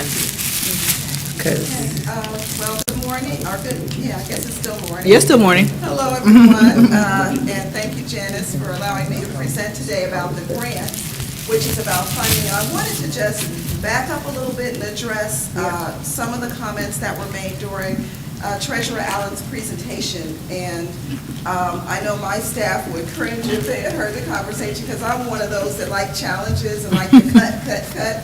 And many of you probably noticed, mine went from 400,000 to 600,000 for textbooks and things like that. We are actually past due on an adoption for ELA. The ELA materials are obsolete that our middle school and high school teachers are using, meaning they're outdated, and we're kind of forced to either make another purchase to continue that or not have something because they don't even create it anymore. Our social studies is also past due by about 2 years. We chose not to go into an adoption, formal adoption, this past year because of COVID, and the year before with some of the challenges of the tornado and trying to make sure we kept things in priority. We did use that time to explore different ways and creative ways to meet the learners' needs. Now, when we go through adoptions nowadays, one thing we did prior that was wise, we didn't know, was making sure we had access to online digital curriculum in addition to the hard textbook. Had we not invested in that, we would not have been prepared to do what we did in March of 2020. So that cost a lot of money. For us to renew those licenses, there will be an expense. And we know that although we want to make sure we're always creatively thinking out of the box, I agree with that 100%, but I also know, and the board's always been supportive about providing us the opportunity to provide the best resources and materials for teachers and students. And so there's just a thought there. And just to give you some background information, explain why there's a jump. We probably should have been purchasing it the last couple of years, but with all the changes, and I agree, they're in education making so many changes, now we're kind of forced to, because they're at a renewal point and or an adoption. So I'm going to go through our grants materials. Our grants are divided into 3 parts. We have the consolidated grants that is a part of our comprehensive continuous improvement plan, where it provides supports to all of our learners multiple ways, and I'll go into more details. We've got 7 of those grants that we manage. We've got specialty grants, which we'll go into, like 21st Century and some of the others. And then, because of the coronavirus pandemic, we have additional ESSER grants that we're managing, and I'll go through just an overview of all of these. The first slide is our consolidated grants, which is a little over $2 million. The main thing about grants is we have to make sure we're using the money for what it was intended, improving academic outcomes for our students, professional learning opportunities for our staff, focusing on student supports. I know Mrs. Freeman was asking about how do we support those students that may have gone down the wrong path and are coming back to us. Well, we're able to provide social workers to help transition those students through. There's like a transition meeting to make sure that child's needs are met when they're coming back into the district. Those are some of the things we can use these funds for. And then I heard a lot of conversation earlier about parent engagement. These funds are used for parent engagement as well, making sure, being intentional about making sure parents have opportunities, leadership opportunities, and engagement opportunities to help us better manage fundraising, or providing parents with information on how to better help their children, having parent education nights. These funds are also to be used for those purposes. The next slide speaks to our specialty grants, and the first one I wanted to talk about is preschool. So the way our preschool is funded, we get an allocation, and we are expected to service students that fit into a certain eligibility criteria. and we get funding based on that. In order for us to maximize that full 236,000, we'd have to get a little over 60, about 60 to 65 kids enrolled that meet the eligible criteria. We have more than 40 kids in the program, but only the 40 will bring us that funding, which is why right now that adds up to 160,000.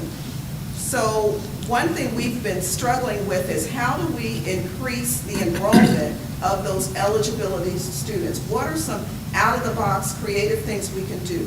One thing that's happening this year that is the first time ever is, as you know, we've always had a summer program, Summer Rise program. Well, this year, it will go preschool through 12th grade instead of just kindergarten. We recognize that kindergarten readiness metric is so important, and we're hoping that bringing those kids in the summer and getting more activity, recruiting, and really reaching out to the community and providing more services to preschool students that may help us meet that goal. 21st century grant programming we've had for many years. We have had it for the past 6 years for kindergarten and 5th through 5th grade at all 3 sites. We did not do before school this year because of the COVID, but we do have an approved grant, and we're going to renew it for before and after school moving forward. One thing new is we are right now, as we speak, in the process of writing a grant to extend to the middle school for 21st century. And that grant is really going to be focused on college career readiness skills. How do we set up our middle schoolers with job shadowing opportunities, leadership seminar opportunities, community service opportunities through after-school programming, in addition to the academic requirements that are there. So we're writing all of that into our middle school grant. We really want to strengthen the student as they go into high school to really already know their success plan and where they're going. We also have, you remember that the state came out with the wellness dollars. It was really before COVID, but that's how we were able to bring in more social workers, restorative justice, student encouragers, all those student wellness supports. Those are the positions and the funding we pay for our Samaritan behavioral health contract. We know we went a year without that, and how important that is that we have it and we maintain it. This is also where we're helping those students as they transition from juvenile centers or any students that have any kind of social emotional risk. I'll be able to share with you all, we even have a survey now for each student to have an SEL rating so we can better target them academically and socially, emotionally. Are those the evaluations that the students do during the course of their day? The survey was, we Right. have a great question. We have a SEL team at every building, and the SEL team has been trained on an online survey that's called Terrace Metrics. And for this year, we took a small group, a pilot group of students in each building, grades 3 through 9, that we collected data on. Moving forward, it'll be every student 3 through 9, and they will have an actual rating, and that will help us decide in their personal learning plan what mental health or counseling supports they might need. And so that's how that's going to roll out. And Mrs. Mallory can give like a more detailed description of it, but as the student wellness dollars help support things like that. Thank you. The next one is one that came because of COVID. It's the CRF Urban Fund, and the allocation was about $167,000. The purpose was to cover the costs that are necessary and expenditures for public health, so extra PPE equipment and things like that. The Montgomery County ESC recognized also in the summer that all the districts needed extra support and professional development for online learning because it was so new through the blended learning. So you've heard us talk many times about all the hundreds of hours of blended learning PD. So we were able to receive an allocation of $28,000 to help pay for that. What is the acronym CRF? It's a Corona. Corona Act, Corona Relief Fund. Yeah, thank you. So you all know the next one is our CARES Act, the ESSER funds. And we see the allocation, we received a substantial allocation to help support the learning process and social emotional process and health and safety and welfare of the entire district. We were able to purchase curriculum materials and resources, a lot of online resources that we recognized that the teachers needed, that the students needed, technology resources to make sure every classroom had, every home had, and every child had their own laptop and access to the internet through a hotspot.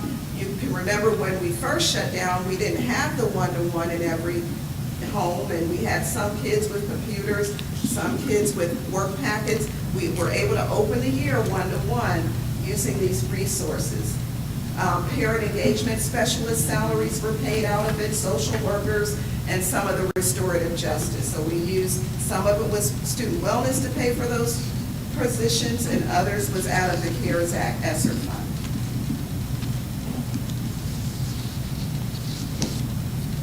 So here are some, we know we're going to get, we have the next wave of ESSER 2, the ESSER 2 funds for operational expenses. Here's a whole list of things that we're planning to use these funds for, our needs, to make sure we're able to sustain a quality learning environment for all students. Replacement of carpet, you can see replacement of Chromebooks for grades 4 through 12. Replacement of staff devices, upgrade of our labs to make sure they're up and running, purchase of 2 to 4 new buses to increase the ability of social distancing, upgrade our HVAC systems, filtration systems, purchase additional PPE, sanitation and cleaning supplies, additional digital radios, bathroom upgrades with the paperless, the dryers and sinks and handles, and we'll continue to work with the buildings to develop more engaging indoor and outdoor space, updating that as well. And so, What's the overall cost for all of these projected expenses? I would rate all of them. Actually, that's my slide. Is that what you wanted me to speak to? Or? Sorry, Mr. Porter, Mr. Howard, I'm sorry. Yeah, I'm in there for a second. So I don't know, I didn't know Lisa was buying buses now, I'm like, oh. Curriculum buying buses. Yeah, filtration, I'm like HVAC filtration. I didn't know. Is that I thought curriculum? It was what I was supposed to read, because I've been, never mind. okay. I didn't tell you what's I been can happening come back at this the week. end, or I can interject now. You can you interject now so we don't have to come back? Well, regardless of where the slide is, what I think what Ms. Minor was trying to allude to is that we're going to we're going to pull all of these operational costs off of the 001 or general fund and gear them towards those grant dollars, especially in the aspects of trying to improve our health and safety within the facilities, because a lot of those monies are geared towards that. I don't know if there's anything specific, but just with regards to replacement of carpeting in the academic wing, just talking about anywhere between, based upon bids that we received, anywhere between $125,000 and $200,000. You're talking about replacement of students' Chromebooks, grades 6 through 12, approximately 1,600 devices. You're talking about anywhere between, between $475,000 and $525,000. And then these Chromebooks will be identified for students 6 through 12, and our goal is to initially assign those Chromebooks and allow those students to keep those Chromebooks for up to 3 years or the life of the device. So we're buying a Chromebook to actually give to a kid, not to rent to them.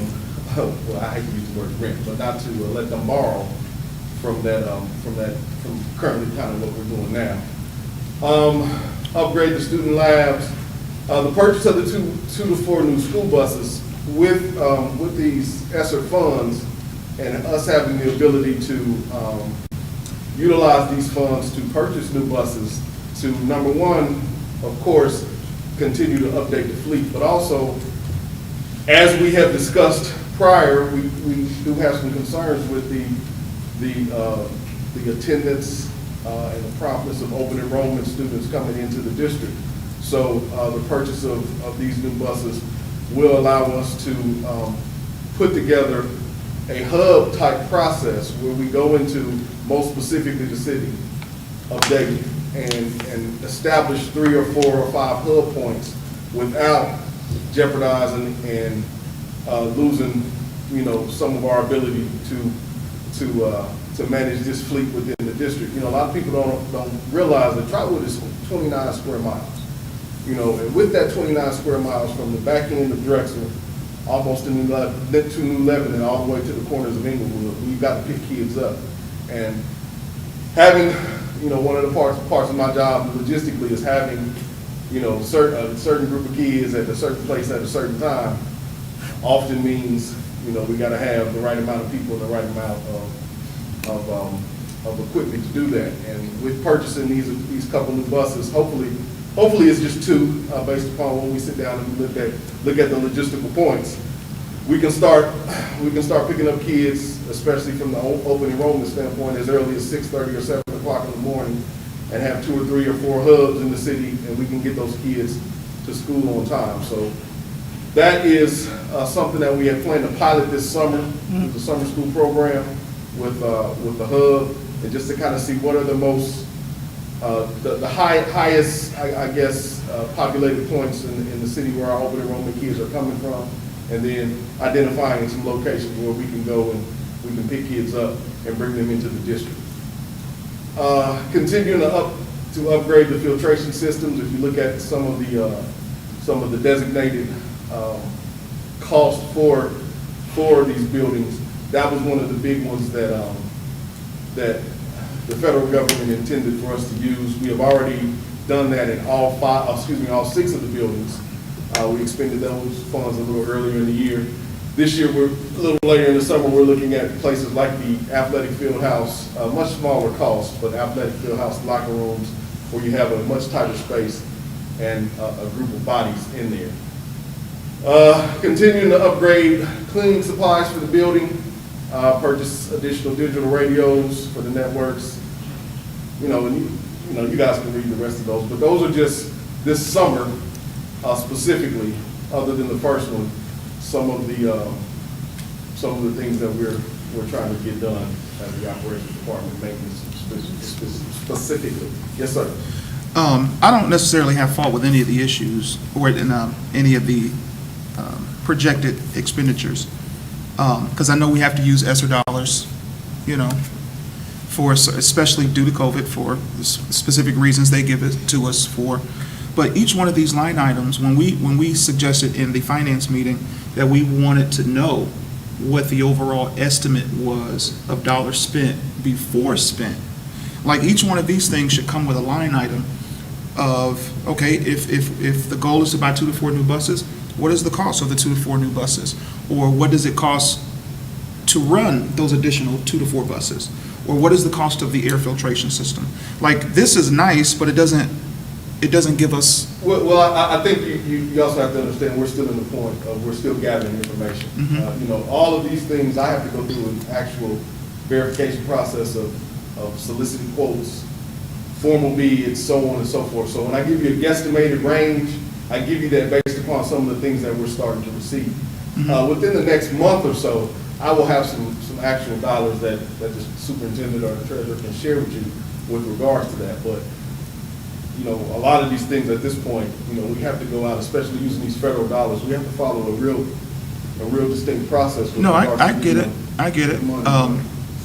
Like, now, I don't know if I know, and Like I can tell you, your bus costs $85,000. so I realize, and maybe some of the board members can correct me if I'm wrong. So like stuff with the hub, I know we talked about that, but did we talk about it to the point where we were actually doing it? Or did we just come up and say, hey, that was a great idea? You asked, Mr. Spears, you asked us to come back with just a cost. Yes, so, and I think you said that was, I thought you said $100,000. For one bus and see, and again, what we have to do is we have to identify those locations where most of our kids come from, identify the number of students. When I say most of our kids, the kids that are open enrollment, the number of students, and then establish those stops and those points, those pickup points where we would be going into the city to pick those kids up. A general estimation would be for 2 buses and a driver or 2 drivers, roughly between $100,000 to $150,000. But that's a general estimation. Right, I get that, but I thought we were coming to this meeting with that information. I was under the idea that when we came here today, after we suggested that we wanted to know how the money was going to be spent, how much was going to be spent, when we came here today, I was under the impression that all that work, all the previous work that you were just saying, had already been done. The cost of the buses, the cost of the drivers for the buses, the cost of the air filtration system. So when we came here today, we could see that the overall cost was going to be, okay, this is going to be $5.8 million. I think to piggyback on what Mr. Howard's saying, is that we're still in the research stages, and what we wanted to do is to share with you guys, and then when Dr. Cosby starts to talk on the things, some other staffing kind of suggestions, we wanted to make sure that you guys were okay with that, and then we could come back, pull all the numbers in another couple of weeks, because like I said, in March, we've never done this, Mr. Scares, as early as we've done it, and so we just wanted to make sure that we weren't going down, I was going to say a rabbit hole, but that's not good, but just chasing. Identifying some things that we, Right. especially from the operational standpoint, some of the things that have been identified as not contentious points, but points of areas where we can improve. So when we talk about the hub, I think it's important for us to understand. First of all, we got to see how many kids are going to ride. We got to, there's some additional research that we have to do. Us just saying it's 2 drivers, 2 buses, this is how much the fuel is going to cost. That would be a general statement. But I think from my standpoint, I would like to see a little more actual information with regards to number of kids, where they live in the city. Right, I don't disagree. Maybe it was my misunderstanding that I thought that information was being done in order to prepare for today. So if you guys are saying that still needs to be done, I mean, I get it. We're not going to spend any ESSER 2 monies until ESSER 1 is finished. So we still have a ways to go before we even start spending ESSER 2. So I would think that we would come back to you guys before we even start spending a dime and say, okay, this is our estimate, and you say, yes, bless it, and then we can go on and Yeah, that was just my spending. misunderstanding. Okay. And I think that's where we were. I think during our finance, we were thinking, you were saying, I thought I remember, we were about to spend, and that's where that came from. Well, if you're about to spend, we want to know what we're spending. So I think it was just communication. And still within the process of soliciting the quotes and then finalizing based upon our process what the best quote is, and then compiling legitimate actual information and saying, this is what all of this is going to cost. Okay. But these are the projected expenses, these are the things that we have identified, because that's a lot of stuff just within the summer, within the next couple of months that we're going to try to get done. So within this process, we have to go through the formal process of soliciting bids, people presenting us with formal quotes, and we're working on those to actually as we speak, and hopefully within the next week or so, we will have those, those numbers and that information. But things like the carpet, we go through the Ohio Department of Administrative Services, so the price is set. The price is set, the vendors are set, and then they have to come in and say, we'll do this or do this, and then they'll give us a formal quote, and then at that point, of those 5 or 6 vendors will select one, and then we can put that on some documentation for you, and you'll see what this actual overall number is. So for the Chromebook replacements, what do we do with those that we already have? The ones that are out of life, which usually is about a 5-year span, we send those to a recycling company because they will no longer upgrade. So at that point, it's just like giving you a computer, but you can't access the system. The ones that we currently have, we still have several Chromebooks that are still very, very usable, and we're going to continue to roll those down to our younger students, and then allow them to take theirs home, but also manage carts in the building, so the younger kids don't have to take their Chromebooks back and forth. They can leave their Chromebook at home, and then they can come to the school building and still have access to one too. But the older ones, what happens is they go end of life, and then we end up getting some aspects of credit for them when we purchase them. Okay.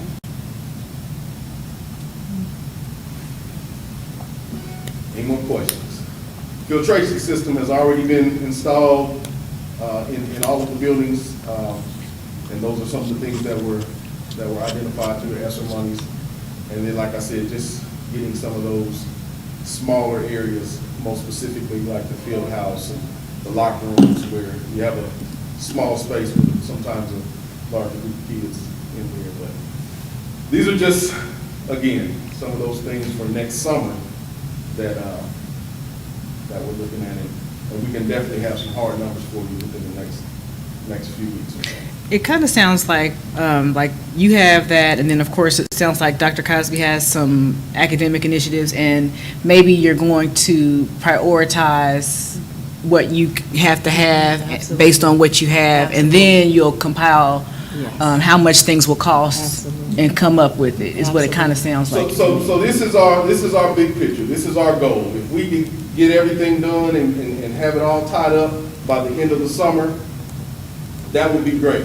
We all know that doesn't happen like that, but my goal is to be able to, for all of these things that I shared with the superintendent, is to be able to, within the next couple of weeks, once all of the information is submitted, to say, this is how much all this is going to cost. And share that with whom you. All right. Just So out of Mark, cu- I think oh. I'm with you. It's like then from Dr. Cosby, we'll get one consolidated, kind of prioritized list of, where the spending needs to go. Because if this takes up half and we need another, and we only have so much left. So it's prioritizing all the needs with the available dollars. Any of this money planned to be spent at Bob Driver Stadium? No. Okay. Bob Driver Stadium would fall under any of these. That's another conversation for another day. Hope we have it soon. that we can talk about. Yeah. That's all I got. Any questions? Okay. Thank you, Mr. Howard, and I'm sorry. No, that's okay. Somebody stuck it in there. Right. Back to your buses, Ms. Minor. Right, back to the buses, Ms. Okay, well, the other piece of information that I wanted to share is our district leadership team update.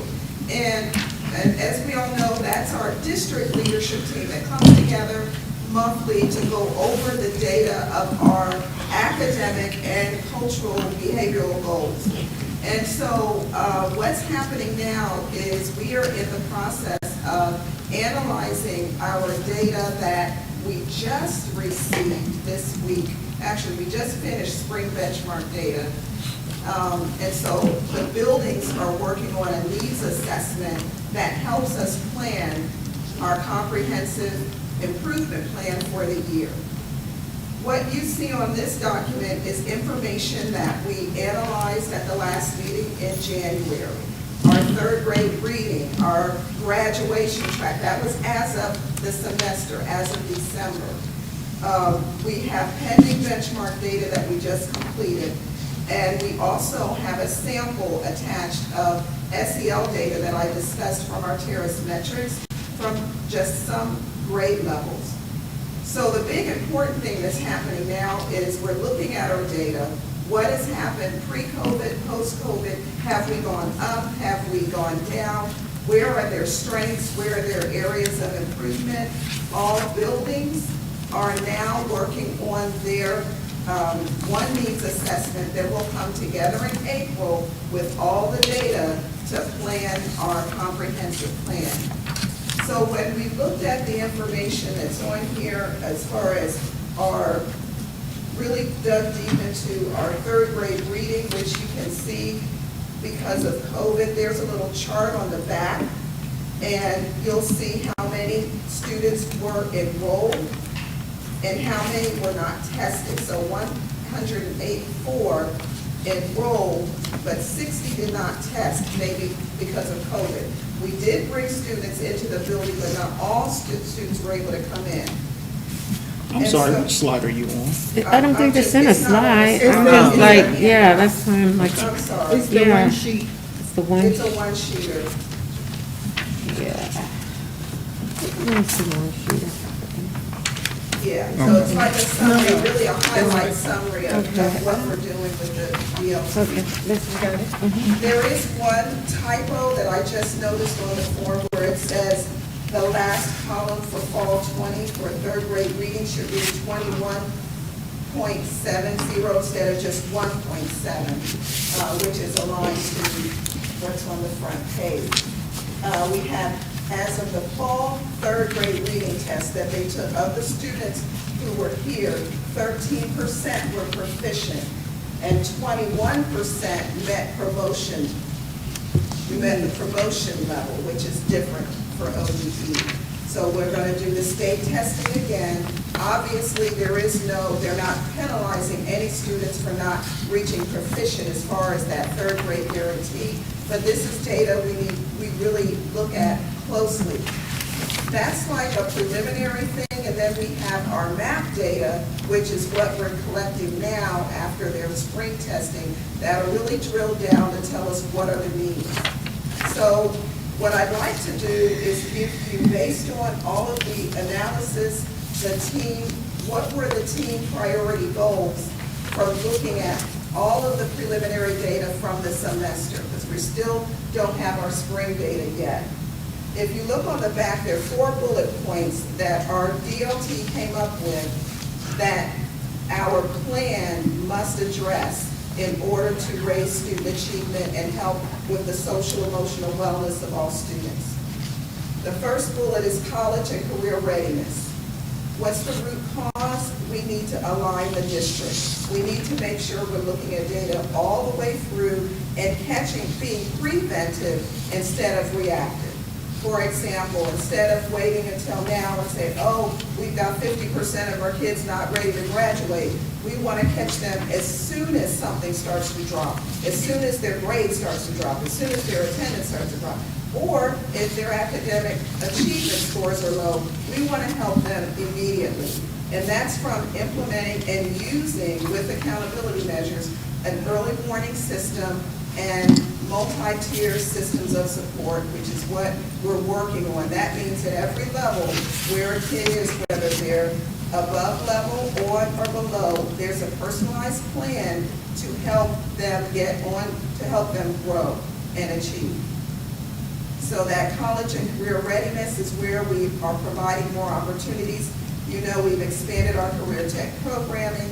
We're providing supports. The SEL data will tell us any warning signs that child may need some social emotional support. And we're adding more assessments, progress monitoring assessments, instead of just the state test and the benchmarking. There'll be progress monitoring assessments happening throughout with documentation. And that's going to be key to really preventing us from having a large number of students at risk of not graduating and being college and career ready. Our curriculum instruction and assessment is a priority, identifying the 3 tiers of intervention and defining what universal and core curriculum looks like. We know we have a pandemic and all of that, but even prior to pandemic, we had about, for our third grade reading fall the prior year, we had 25% who were proficient. Well, we want that to be up to at least 50%. That's not just a third grade reading score, that is a core instruction for K1 and 2.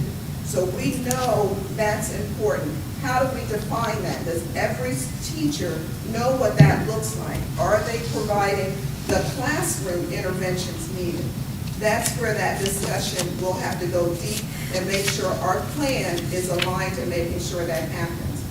Are the instructional practices and building-based decision rules aligned to the district? Do we have a clear commitment and alignment with accountability for all positions across preschool all the way up? For leadership, administration, and governance, the district needs to implement clear accountability measures for all leadership levels with consistent monitoring. Saying we're going to do something but not having a metric to monitor it and say, well, where are we in the process? We've got to go away from that. We've got to make sure there's, what's the metric? How are we going to know it happened? And what's our timeline? Review and revise our district-wide administrative guidelines. There's, we have, if we invest in these instructional resources and tools, how do we ensure that it's even being used with fidelity to make sure we're able to measure whether it works or not? Those are the kind of things, that's what we mean by making sure it's clear that from building to building, everyone knows how these devices or instructional resources or the framework is to be implemented. School climate supports is another priority. Our MTSS system, which is the multi-levels of support for academics and behavioral, how are we providing supports to students, and how are we providing training and support for all levels? Do our administrators, do our leaders even understand what that looks like? We're going through that training right now as we speak. We have a principals book study that's happening every Friday to make sure our leaders know how to drive it. Because if they're not driving it in the right direction, it's not going to work. So these are some of, this is like a summary. We've got a timeline where our building reports and all this has to be submitted in our comprehensive continuous improvement plan, which is our online system tied to grants funding. By April 9th, the buildings report is due, and by April 30th is when we submit it for approval. And so this is just a summary of our district leadership. You can also see some of the handouts and explanation on preliminary data on our SEL supports and where our kids fell at risk, moderate, the light yellow, satisfactory, some strengths, and then optimal strengths across all domains. And you can see a little bit more explanation on the back side. One thing the superintendent challenged us with in the middle of right at semester was a problem nationally was a high number of failing grades in all districts across the nation. So the superintendent challenged us to address that and make sure students were receiving grades based on what they were taught and what they knew, and the inflated, not failing kids because of COVID. And she could probably explain it better than me, but we didn't want the pandemic to be a reason for all these kids to receive Fs. So we collected the data. What did it look like in each building, each grade level? What did it look like? So you have a summary of that. It's still higher than what we would expect, but you can see where some of it did drop. And I'll just look at the high schools, for example. First quarter, 70% failing grades, or 517 students had at least one F. By the semester, it was down to 403 or 54%. Now that's way too high, but that's what we mean by getting down to the details and making a plan. That's why college career readiness, instruction, and all of that is a priority. We don't want to pull the data, whether it's COVID or not, this time next year and have numbers that high. the chart there is showing, in the orange bar is the average attendance for the building, and then the blue bar is the percentage of failing grades or unsatisfactory. And this is just a sample of some of the detailed data. Now, the next district leadership team meeting will actually provide all members and, of course, building leadership teams in schools with the academic achievement data for all subgroups and all grade levels. So how are students with disabilities performing across content areas, gifted students, general ed, and even our English language learners. It gets to that detail. We'll have that for the next DLT. Can you, were you reading that off of somewhere? I mean, like those numbers? Because can we have that information? Like you were saying, you know, is it in one of these charts? I'm lost. I'm just, it's like papers. Okay. I'm sorry. All right, that's okay. I'm trying to keep up, but I've got, all So right. this chart is where you can look at each, for the Fs at the semester. Okay. Yeah. And there's like a yellow bar you can go to, makes it kind of easy to see that. Mm-hmm. Now, we just finished our benchmarking this week, so the next DLT will have all of that data. That's the, that's what I thought.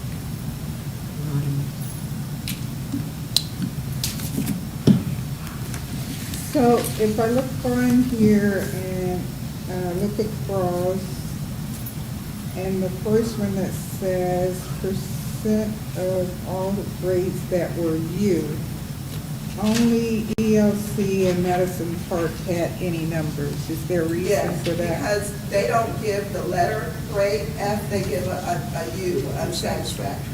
Okay. Did we adjust our grading after one of our board meetings? We were talking about the grading and the grading flexibility that other districts and even the Zoom meeting, I think Ms. Moore Yeah. and I sat in on.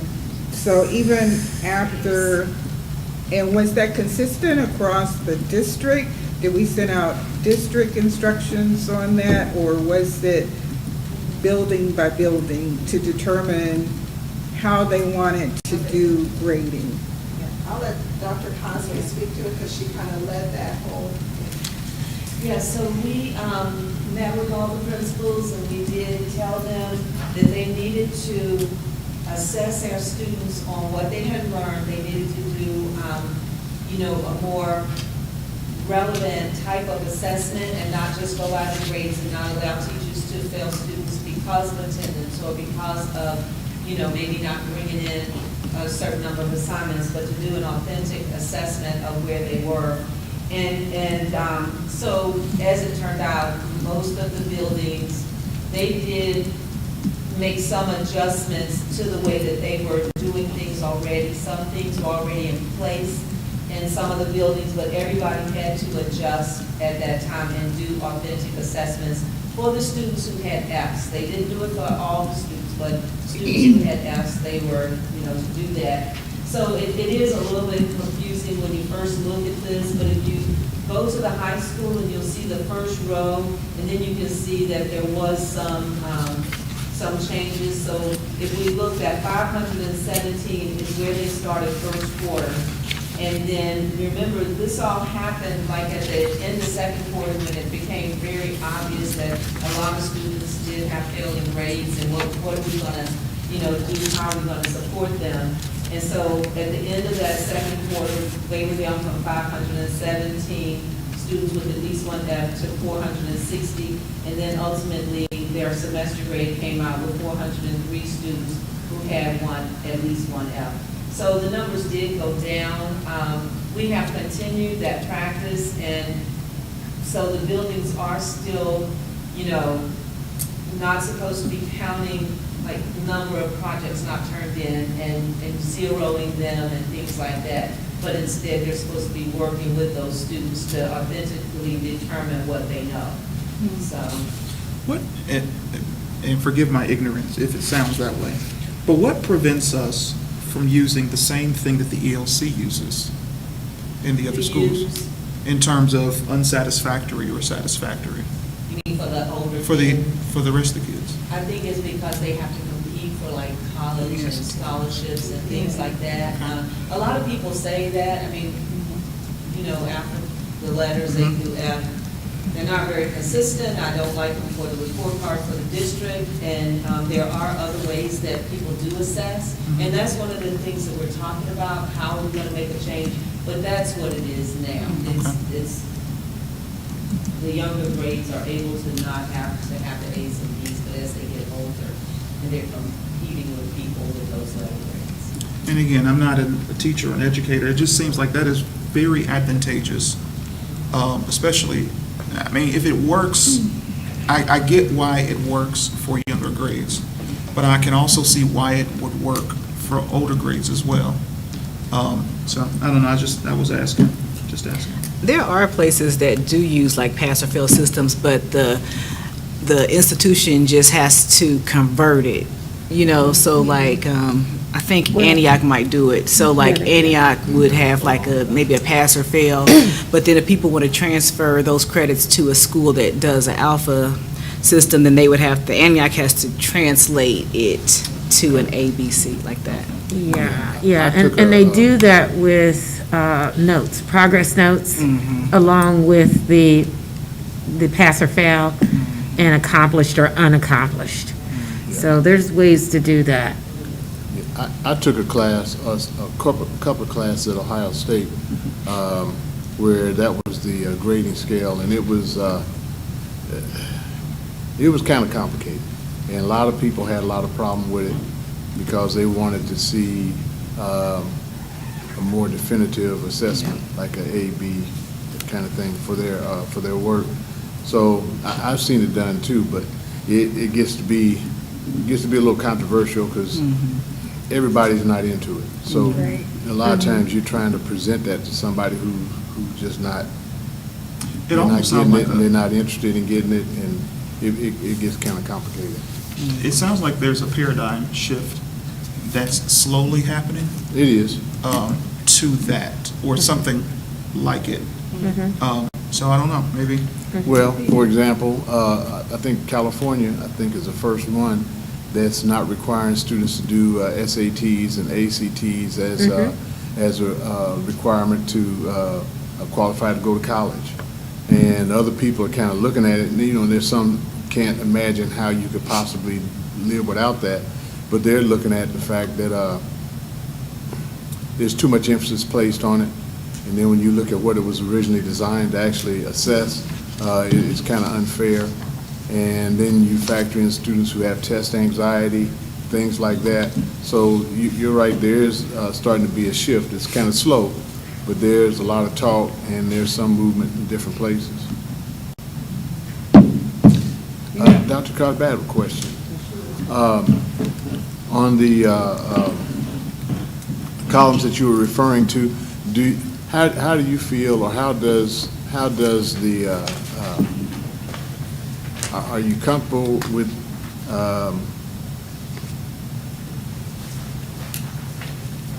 do you feel like there's any diminishing of the quality of the work or effort the students are putting in to what it is that's being required of them as these numbers decline and we make adjustments?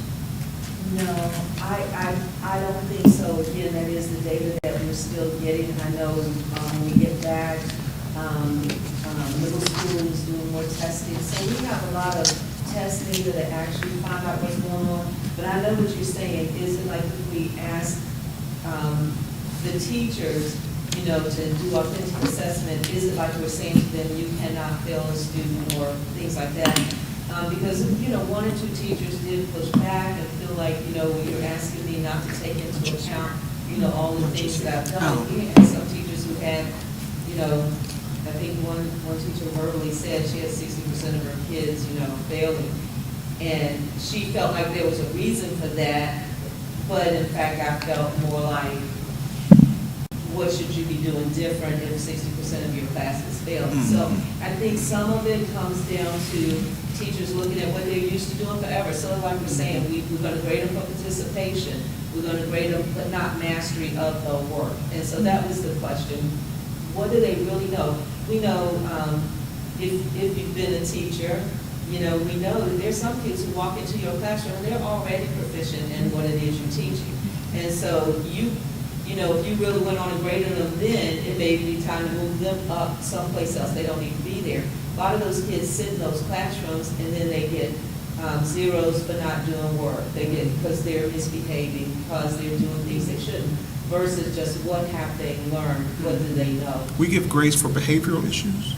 Well, some teachers do now. They won't necessarily even say that. I mean, because the teacher you didn't participate today, that's a zero. And I add up my 5 zeros. And so even though you may have gotten an A on your test, but now I add in those participation zeros. Yeah, and that's sort of standard for some teachers, not all. Right. But it goes to your point of, is there a different way to do it? You're sort of talking about what do the kids know? What have they mastered? Wherever they get it from. Some kids will know a lot of things because maybe their parents talk to them about history at home, and they can come right in that class and ace this work. So then we need to move them on up, keep them going. That's that whole differentiation piece. Get them even where they are and move them. They don't just have to, master what's in that grade level. There are schools that do that. There are schools where you might have a child in math, they're doing 5th grade level work, but they're really in the 3rd grade. If you get sort of stuck where you're a 3rd grader, you're only going to do this, then our kids need to grow. And that's what we're working on. We know that, and we know that's what we should be doing. So the majority of the staff. So the answer to that question is no. I think a teacher who is really authentically assessing that student, they're still holding them to high expectations, really probably higher expectations.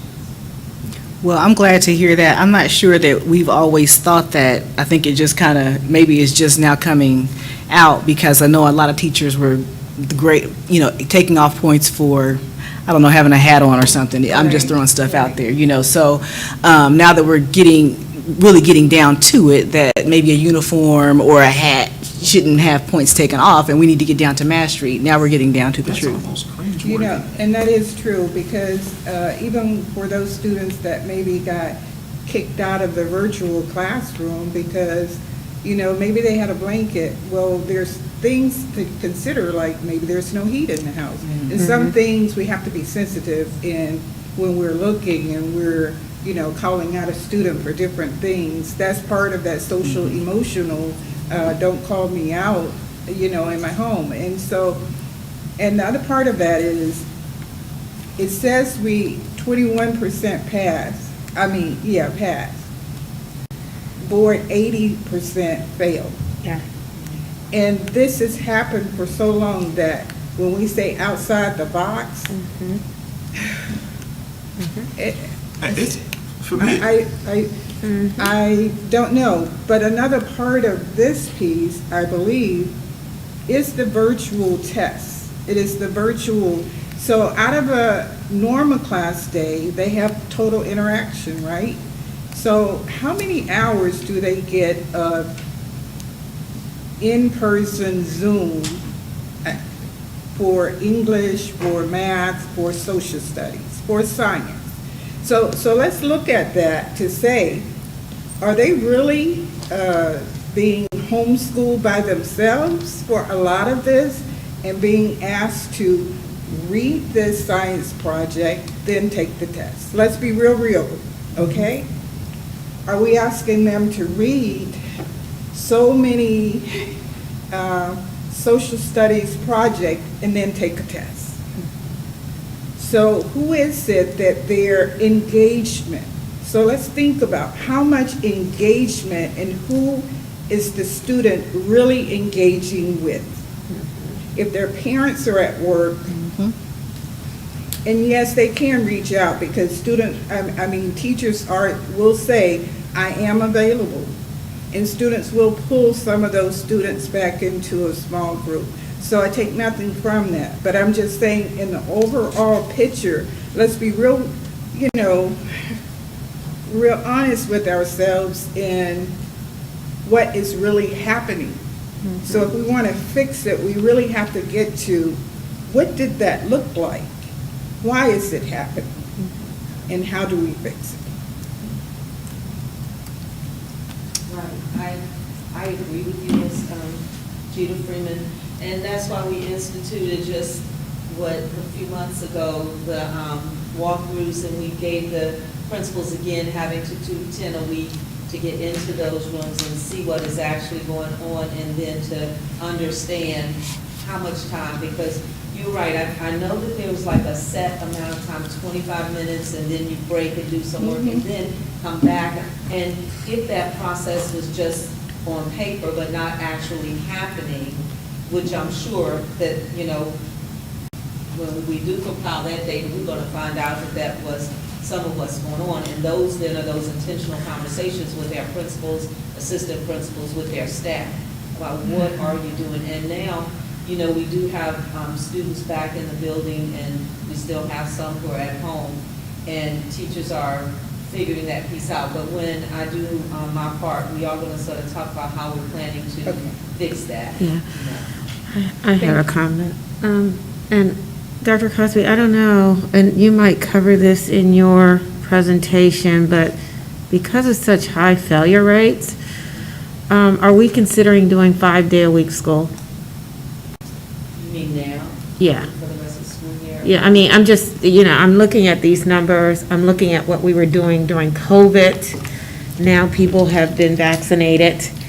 Now, things have changed. I mean, I'm looking around the room, and Dr. Davis and I are only two with masks on, so there's a level of comfort, and Mr. Howard, and Andrews, okay, but there's a level of comfort. So, a lot of what we did during COVID, we did specifically for a reason. So now, looking at these numbers, I don't know about the rest of you guys, but we need more of what Ms. Jeter Freeman is talking about. More engagement, more face-to-face. We need more on-hands instruction, and not just, self-teaching or home teaching yourself or what have you. And I don't know, maybe that's in your presentation, but I think that's something we should consider.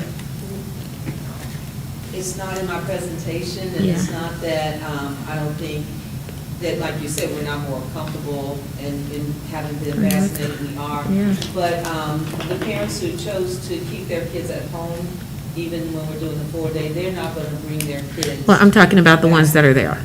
Right, and so they're there for the 4 days. I mean, I think that would be, what do we have, about a month or so, 6 weeks left in school. I don't know if we want to try to do another transition. I'm just looking at this, and I'm just, understand when I look that. at this just says we need to do something How more much than of what a we're transition would it doing. be just to go back to 5 days a week?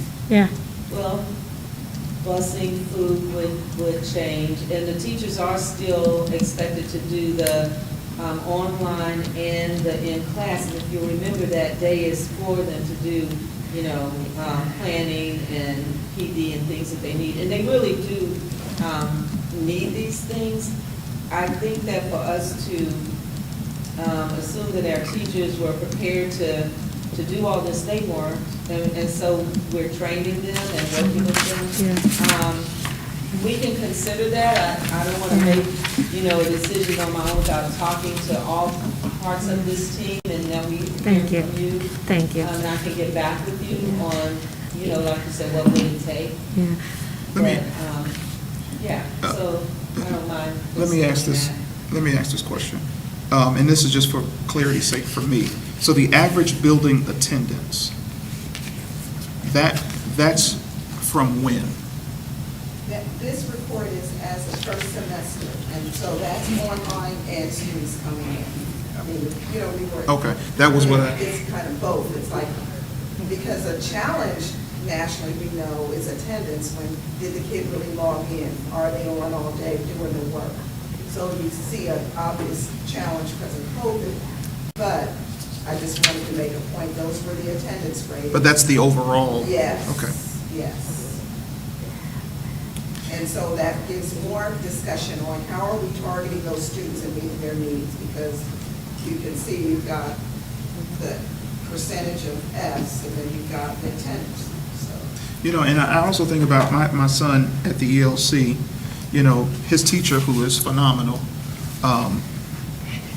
and I don't know if other parents are like this. So on Fridays when he is not in school and he's with my mother-in-law, when he doesn't log in, we get an email or a text from his teacher, and she's like, hey, you know, Jacob is not logged in. I'm thinking, well, my wife is at work, and I'm at work, and I can't guarantee that my mother-in-law, just in case she's watching, she's amazing, you know, is as, you know, and she's okay, but I can't always guarantee that he's going to be logged in, because we just don't have that luxury. And I just want to know if there are other situational type issues with especially parents of younger children getting their kids to log on, and how is that affecting their overall, you know, their overall. I'm sure it Yeah. is a factor. If you can look at That's this. why we put it on there. We know attendance is a factor. It is a challenge, you know, every home isn't gonna have every day the same support to those kids that are home. So it's kind of like a COVID variable when we look at the data. It's just something we need to consider. And I would say, and I appreciate you saying that the teacher is phenomenal, because I'm glad that she does call, and, you know, to say that. And I hope that the majority of, I hope all of them are doing that. But yes, I understand why it still might not happen. Yeah. And maybe that is why these numbers are reflected the way that they are to some degree. And I only say that not for excuse sake, but I think there is a level of grace that we do have to have. And if that is baked into, you know, these overall experiences.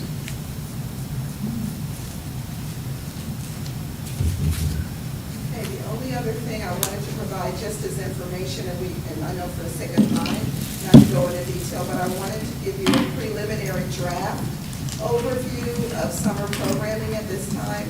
We wanted to open it up to everyone or anyone who would like to come. So we've expanded it from where we usually have one building for K-5, we have two to meet their needs.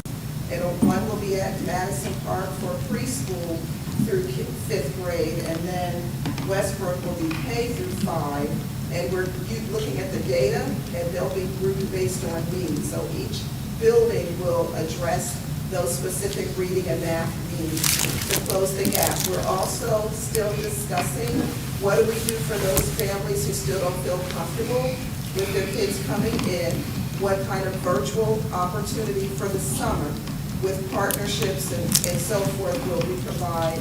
We've got a comprehensive transition camps, middle school intervention, academic camps, and then the credit recovery that we offer at the high school every year. So this is preliminary. We're adding to it every day. We've got some great leadership and people coming on board, working with the community, kind of expanding, you know, looking at some of our community partners that have day camps and things to make sure we collaborate with them when ours ends. Where can we pass our kids on to so they can continue some experiences? So you'll see more. No cough. Yes. So you'll see more information coming soon. But I just wanted you to have some preliminary information because there's a lot of activity that's about to happen around it. Where do we switch? When do we switch? And this may not be, I don't know. So you stated, you know, for those families that don't feel comfortable bringing their children to the school for the in-person, where do we switch and say, okay, well, that's the only option that we have? Now we have to come. I mean, when do we? I'm going to sort of talk about that because the Okay. fall, we're going to propose a virtual academy. Okay. And it'll be different, so it will be. Okay.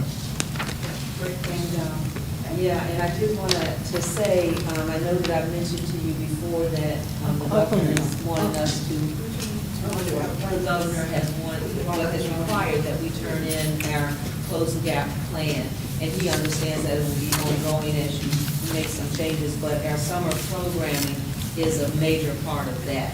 That's why it's been expanded and it's open for all students, so anyone who feels that their child may have been negatively impacted by COVID will be a part of summer school this year. So we don't really know how many people will take advantage of it. We are planning to promote it in a way that I think hasn't really been done before, like advertising and that type of thing, because we really do want students to take advantage of it, and we're doing some things to be ready in the event that a lot more kids take part in it. So I'm so excited about that. So I think the food is here, if you want to grab it and just come back to, because we're not going to really take a break, we're Okay. just going to kind of keep rolling. So if you want to grab it and come on back, that's probably the best way to roll with it. I'm asked, since Ms. Moore I'm just saying. put everybody on. Put everybody on blast, I mean, I'm vaccinated. See, and that's just.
Okay,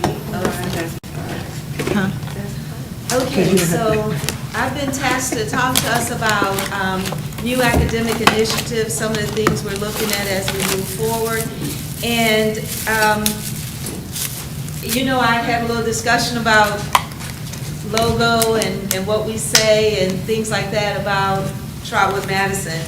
And after listening to our visioning workshop and talking about the things that we want to provide for our students and what we plan to provide, I felt like that logo speaks to the vision that we have, that you all did in 2019. We have it, it's still very relevant, and I was sort of pleased when Ms. Moore said, why do we always throw out things if we don't necessarily need to? And this was one of those things that I thought, why start another campaign when we actually have a campaign that speaks to what we were doing? So there's no need to recreate the wheel. And I'm hoping as I go through the presentation that you all agree that this is the way we should go. So my next slide is just a quick recap, and when I say quick, you all know what we talked about at the visioning meeting. We talked about expanding our reach into the community. We talked about infusing more African American history and culture into our district and curriculum, partnering with universities, developing relationships with community groups and businesses. You all talked about leadership skills in our students. One example was to have students open a clinic to help older people in the community find vaccinations.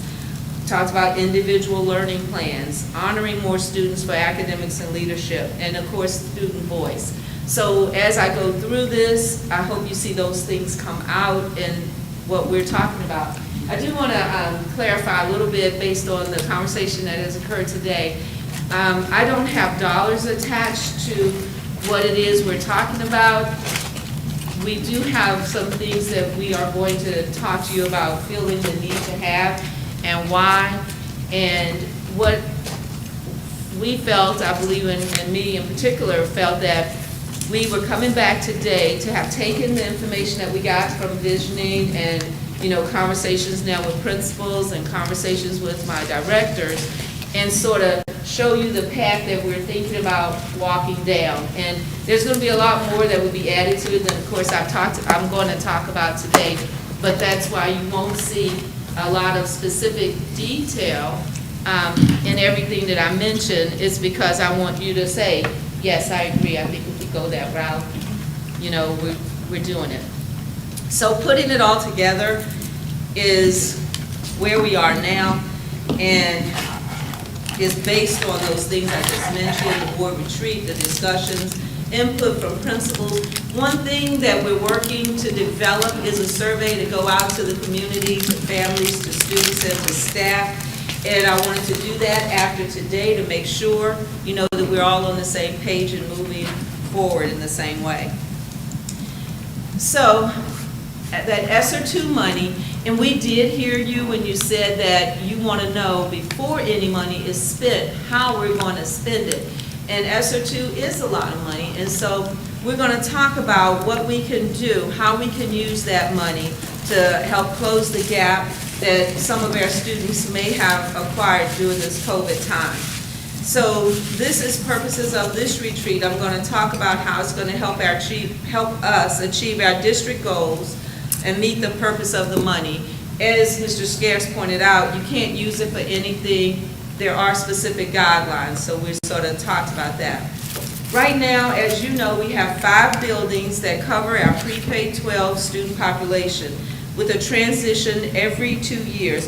It makes it important for us that we offer a guarantee to our families that whatever building they are in, their students will get equitable services. This will help with that transition for students and the continuation of all services. Now, I want you to take note that I said equitable services, because equity is different from being exactly equal. Equity is more about getting what you need. So you'll see a little bit of that, and we can talk about it. Also, of course, Janice says she doesn't want to guarantee anything. And we actually had a discussion about whether I should say the Trotwood Promise or the Trotwood Guarantee. And we decided we wanted to guarantee this type of work. So we went with the Trotwood Guarantee. And again, that falls under, we have it. So what does the Trotwood Guarantee look like? And I've aligned these with the goals, so I did put the goal sheet in your folder just to remind you of those 6 goals that we have. The things that we are looking at align with our strategic plan. This is what we do want to guarantee because we've told them that that's what we're going to do. So high quality education, and this is vertically and horizontally aligned curriculum. And what that means is we're going to make sure as those kids go vertically from pre-K1 to the 2nd, 3rd building, to the 3rd, the 4th, 5th building, and then middle school, high school, that everything is aligned so that they won't transition from one building into another, and the teacher there says, well, the kids aren't prepared. I start here, and they ended at the wrong place in their curriculum. It's going to be aligned. Horizontal alignment means in that building, those teachers are also going to be providing that same information so that you don't have to feel like, well, I sure wish my kid had, this teacher instead of that teacher because she's on a different, better track. No, we're going to get them aligned so that we can guarantee our kids are going to get high quality education in any building that they're in and with any teacher that they're with. We're going to provide instructional coaching for our teachers. What we found is that there is quite a bit of difference, and that comes with a lot of things, years and experience, expectations, that the teachers have. So we're going to provide instructional coaches for our staff to make sure that they're able to provide this high quality education. Co-teaching to allow for a continuum of services to support students with disabilities. One of the things that we also noticed and wondered how did that happen, that in the younger grades you might have a particular class of students with certain disabilities, but then you go to the next school building and that service isn't offered. It's like, did the kid get that much better? All of the kids get that much better that they didn't need the service in the next group? No, it just wasn't offered there. So we're going to offer a continuum of services. And I'll tell you another reason why we talked about that and decided it was important. Let's say you are a student and now it's time for you to be in the 5th grade, but you're still functioning at a 3rd grade level. What we don't want to do is leave you in that 3rd grade building so that you can continue to get that service because you're still a 5th grader. And you really need to be in an appropriate setting with students of your age so that you can, get that socialization piece and everything else that comes with being with your peers. So that's, and you'll see as we go forward how I'm referring to these things. Culturally responsive practices. That falls under goals 2 and 3. And when we talk about that, we want to make sure that our teachers understand, even if they're not from particularly that same culture of the students that are in front of them, that they make those kids feel comfortable in the classroom. So our books, that show kids who look like them, that they're aware of expectations from the home that may be different from expectations that they've had. We're going to have culturally responsive practices. We're going to make sure that our teachers understand what our students are going through. Even how something like, I think Ms. Judah Freeman had an excellent example. You penalize a kid for having a blanket on, but it's possible that the child is cold.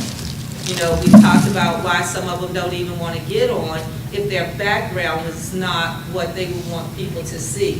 So how can we remedy that? It's things like that that shows that we're being culturally responsive to our students. But that also goes along with the curriculum pieces that we have and things that we put in place for them. Trotwood-Madison guarantee continues.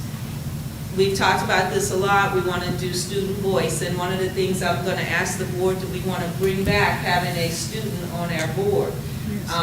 And that's something, I know we can talk about. But even when we're asking these questions, what are your interests? What kind of career path would you like for us to provide for you? And we have some really good new ones that are sort of happening, or they've been around just a few years, but we are more than willing to add after we do our surveys if our students all focus in an area that we did not think that they may be interested in. We're going to continue our PLC framework, our staff likes that framework. Mr. Howard brought it on, so I'm just going to tease him and say maybe some of us thought, what is that? But no, in fact, Mr. Howard, you knew it was a good thing when you did it, and you brought it back, and I get the impression that it really is working. We do have those professional learning communities, and so we're going to hold on to it. We're going to make sure our resources are also distributed equitably. Okay? So one of the other things we talked about for our students was that we want to have them be able to discover themselves in Trotwood. But we do have that. We have that opportunity. We have the ability to make it happen. So what we want to do is make sure we expose our students to opportunities. I think one of the things that as educators, as board members, sometimes it's hard to remember what some of the kids may be dealing with at home that's difficult, and so maybe they're not exposed. I just remember that there have been times when, you know, students have asked me, how do I get, when I was working in Dayton, and this was some years ago, a young man asked me, well, how do you get to work? And I said, well, I get on 75, and like, oh, my mom won't go on 75. They're not being exposed necessarily to things that we, as educators, may take for granted. So we're going to expose our kids to opportunities. We're going to start with my success plan, and that's our little take on what you had mentioned, and we agree with, that every kid should have an individualized plan. We decided to go with my success plan for them to have ownership in it, and we're going to start that as early as pre-K. So the question is, how can you do that with little kids as early as pre-K? It's not going to look the same, but those kids may have for a goal, just set a goal for the day so that they understand what it is to get a goal and what it is to achieve a goal. So my goal for today may be that I remain in my seat all day and only go to the restroom when I raise my hand. If they make that goal for the day, the teacher rewards them, you know, for doing it, praises them, and lets their parents know. All the way up until, you know, we're getting in middle school, our kids are talking about careers and what they want to do, and in their success plan, they are now researching what will it take for me to become a doctor, because I'm in the middle school and I need to go in and start taking some science classes, or need to see if that really is something I'm interested in. I say those words when I'm young, do I really want to do that? You know, so they're going to be learning about what they need to be successful all the way through. So by the time our kids are seniors, they already have a plan. They know what they're going to do. They're prepared because they've been researching, taking the right classes, learning what they need to learn, and then ultimately they're moving on and getting what they can do. We know our kids are capable of all of this. We saw it at our last board meeting when we had our alumni come back, and they were so wonderful, and they're starting a scholarship. So not only do they know that they were able to do it, but they believe enough in Trotwood today that they wanted to invest in us. So we're going to make them proud and have our students be successful. In-demand 21st century careers. We've talked about actually bringing in a presenter to tell us, to forecast what are the 21st century careers that will be in demand. We all think we know, I'm sure, and we probably are right about a lot of them, but maybe there's some things that we're not thinking about, so we're going to find that out so that we can get our kids to, you know, be making some appropriate choices as they research careers. So that's going to be a major part of what we do as we get them to discover themselves in Trotwood. We're going to focus in on the arts, give opportunities for internships and scholarships to our students. And again, when we say we have it, we do have it, we're just going to provide it to all students. And that's sort of like the first thing that is on your goal list, is that we will provide for each and every student these things. Athletic opportunities. You know, Trotwood is an athletic powerhouse. I don't know how many times I have to say that because you guys already know it. But what they could be missing is some students who aren't football students, they're not basketball, they're not baseball, which I understand we're struggling to even field a baseball team. We're going to get our kids interested in a lot of different types of athletic opportunities because there's scholarships out there for lacrosse, you know, kayaking, a lot of different things. So we need to find out what will really tweak their interest, what will really get kids who know that maybe they can't be a cheerleader, but they could do something else, you know, they could do gymnastics or something along those lines, because definitely there's opportunity in athletics. Military opportunities. I think that we need to make sure our students understand how far you can go in the military. You know, that you just don't have to do that as a, well, I couldn't get into college, I didn't, you know what else to do, but to actually look at it as a career and how much you can get done, even if you leave high school going directly into the military. That means at 38 years old, you can come out and start a whole second career if you want to, and because you can retire at that point. But there's so many things that are happening with our military that our students may not be aware of. We've talked about HBCUs and encouraging our students to participate in them, to go.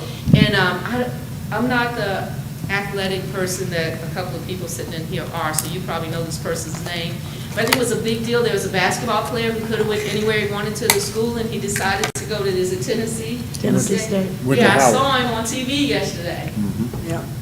And the big deal of it was that when given all the options out there, he chose to go to an HBCU. So I think we need to continue to let our students know that that is a viable option for a lot of them. On the other hand, some of them have to go where the money goes. Some of them, for whatever reason, might want to go to a predominantly white institution. And so we're going to make sure that they understand that those opportunities are there as well. Now, with our ESSA 2 money, these are some of the opportunities that our principals have said they would like for us to explore, and some have come, from our visioning meeting as well. And so today I'm really going to focus on our virtual learning academy, because we really are hoping to maybe get that on the move as soon as this fall, to sort of answer the question about when are we going to say to students, we really want you back in our buildings. But we know that there are some families that will want another option, and I'm going to talk a little bit more about that as we move forward. The COVID-19 recovery plan, as I said, that's going to start with their summer programming. It's been expanded already, and we are prepared to expand it more if, in fact, more people take us up on that, and that will continue. The state understands that it could take as much as 3 years to get our kids caught up. We know we don't have that for our juniors and seniors, but anyone younger than that, we have time to get them caught up. So, like you said, it almost feels like you're on like an emergency plan with the older kids. Natural playground, the ELC asked if we could, use some of that ESSA 2 money to have that for them, and so we really are interested in trying to make that happen. They also are interested in a community garden on their space. A farm-to-table community, the middle school is interested in doing that, and we want to make it happen. We're looking at working with Central State on the farming incubator plan. And for those people who don't know, and I had to look it up to confirm what that farming incubator is. The farming incubator is when you have your host, who would be CSU, help someone who's interested in farming and get them a plot of land and let them start that. And they start that farming, and then they show them how to market it. And then when they get on their own feet, then they have an opportunity to have a farm.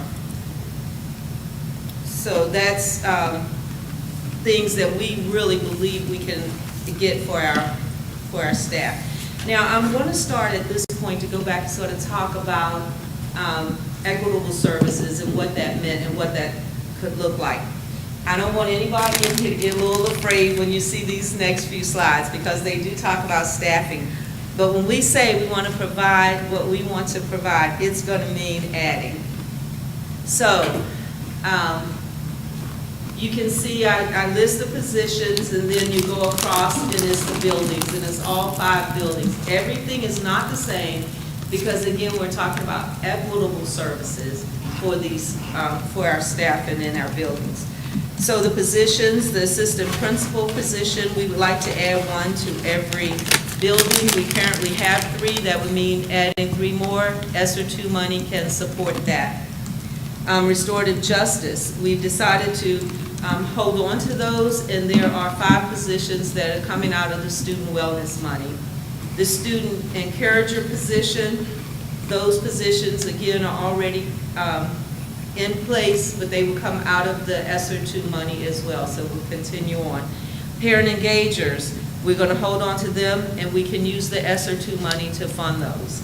Instructional coaches, we will be adding, as you can see, and we can add those using our ESSER 2 money. Now, you may ask, do we really need all of these supports? But I think that's the key word there, is support. We do need supports for our students, and we want them to have every possible opportunity in each building to give what they need. Ms. Mallory has developed like a flow chart for how these positions work together so that there isn't a redundancy in what they do. Because I know at one point, you know, we wondered, well, can the parent engager do the same thing as a student encourager who could maybe do the same thing as this other person? But no, that's not the case. They each have very distinct things that we are going to require them to do. Continuation of this, we do need a lead guidance counselor. The lead guidance counselor will help make sure we have the best schedule possible in that high school building, and they will also be over the other guidance counselors, which we will have a guidance counselor, we already do in each building, but right now there is no one leading the team. So that's why we feel that we must get that lead guidance counselor. I thought we did have a lead guidance counselor We at used the high to. school. Ms. Gupta was Right. the guidance counselor, she was the lead when I was here, and I think she was here up until 2018, 19. Yeah, she retired. And then no one took Right, her but place.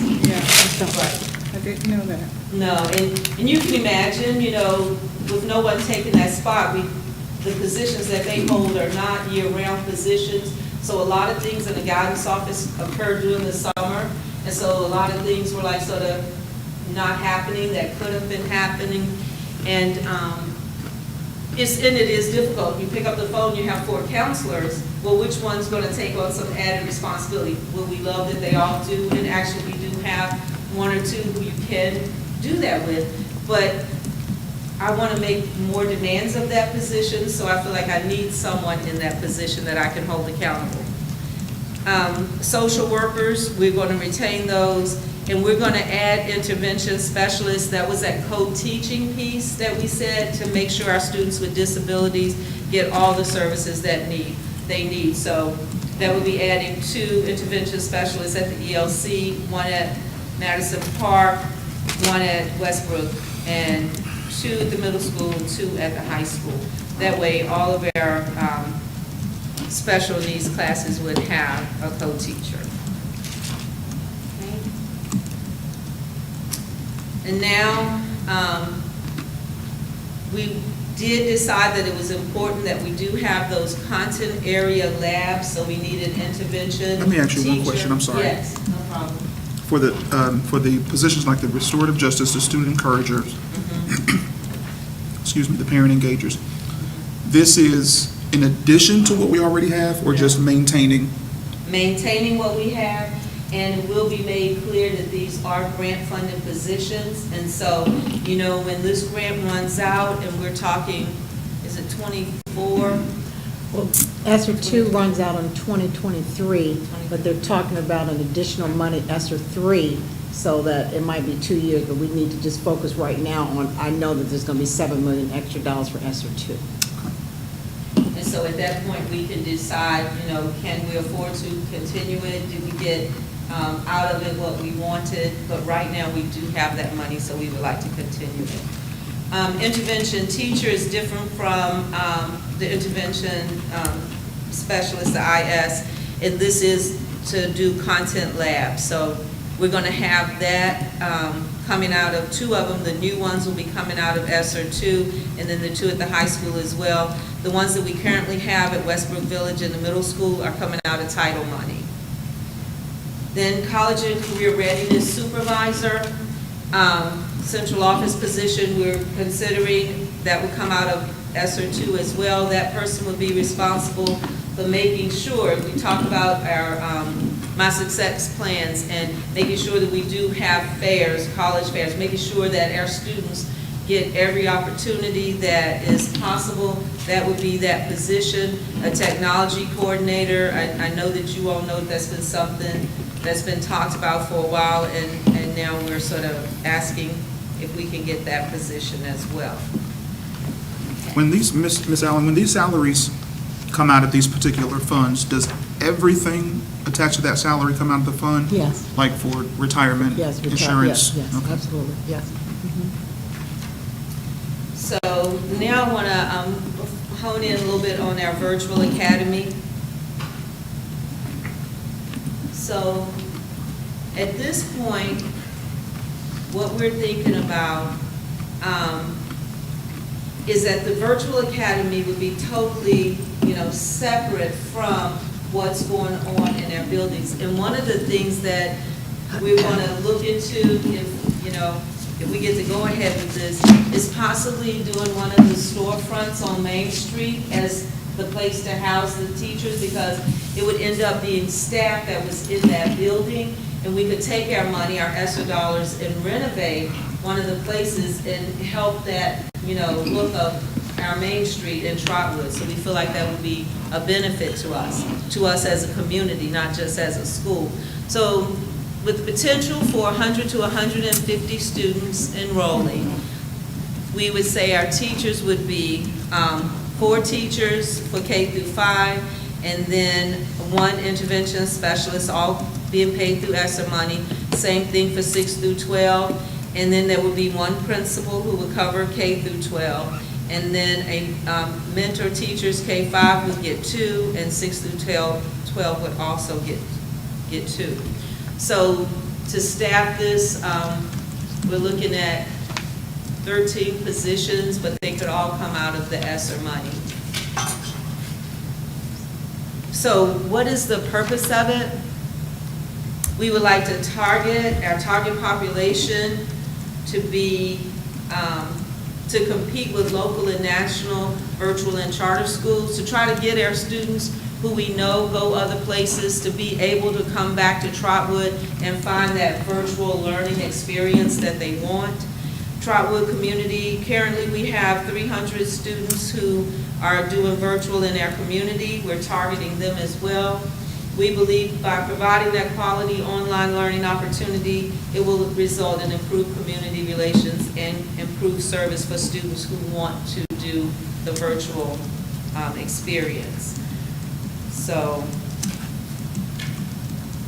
and we would do a lot of advertising and things of that nature to get that 100 to 150 students, to come with us instead of going other places. Continuing on about what they could expect there, personal learning plans, again, the My Success plan idea with a mentor and a certified teacher, on-site intervention, getting lab assistance so that they're not left alone, with what they're doing, project-based curriculum with a focus on culturally responsive instruction, and then they would be able to participate in Trotwood extracurricular opportunities. So I think that they still get the hometown Trotwood feel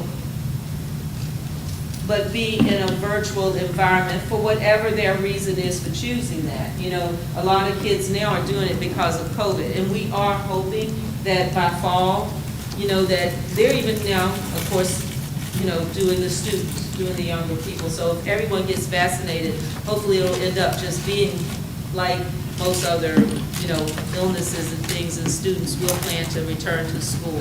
But for those who've chosen to take the virtual route, we want to have something for them.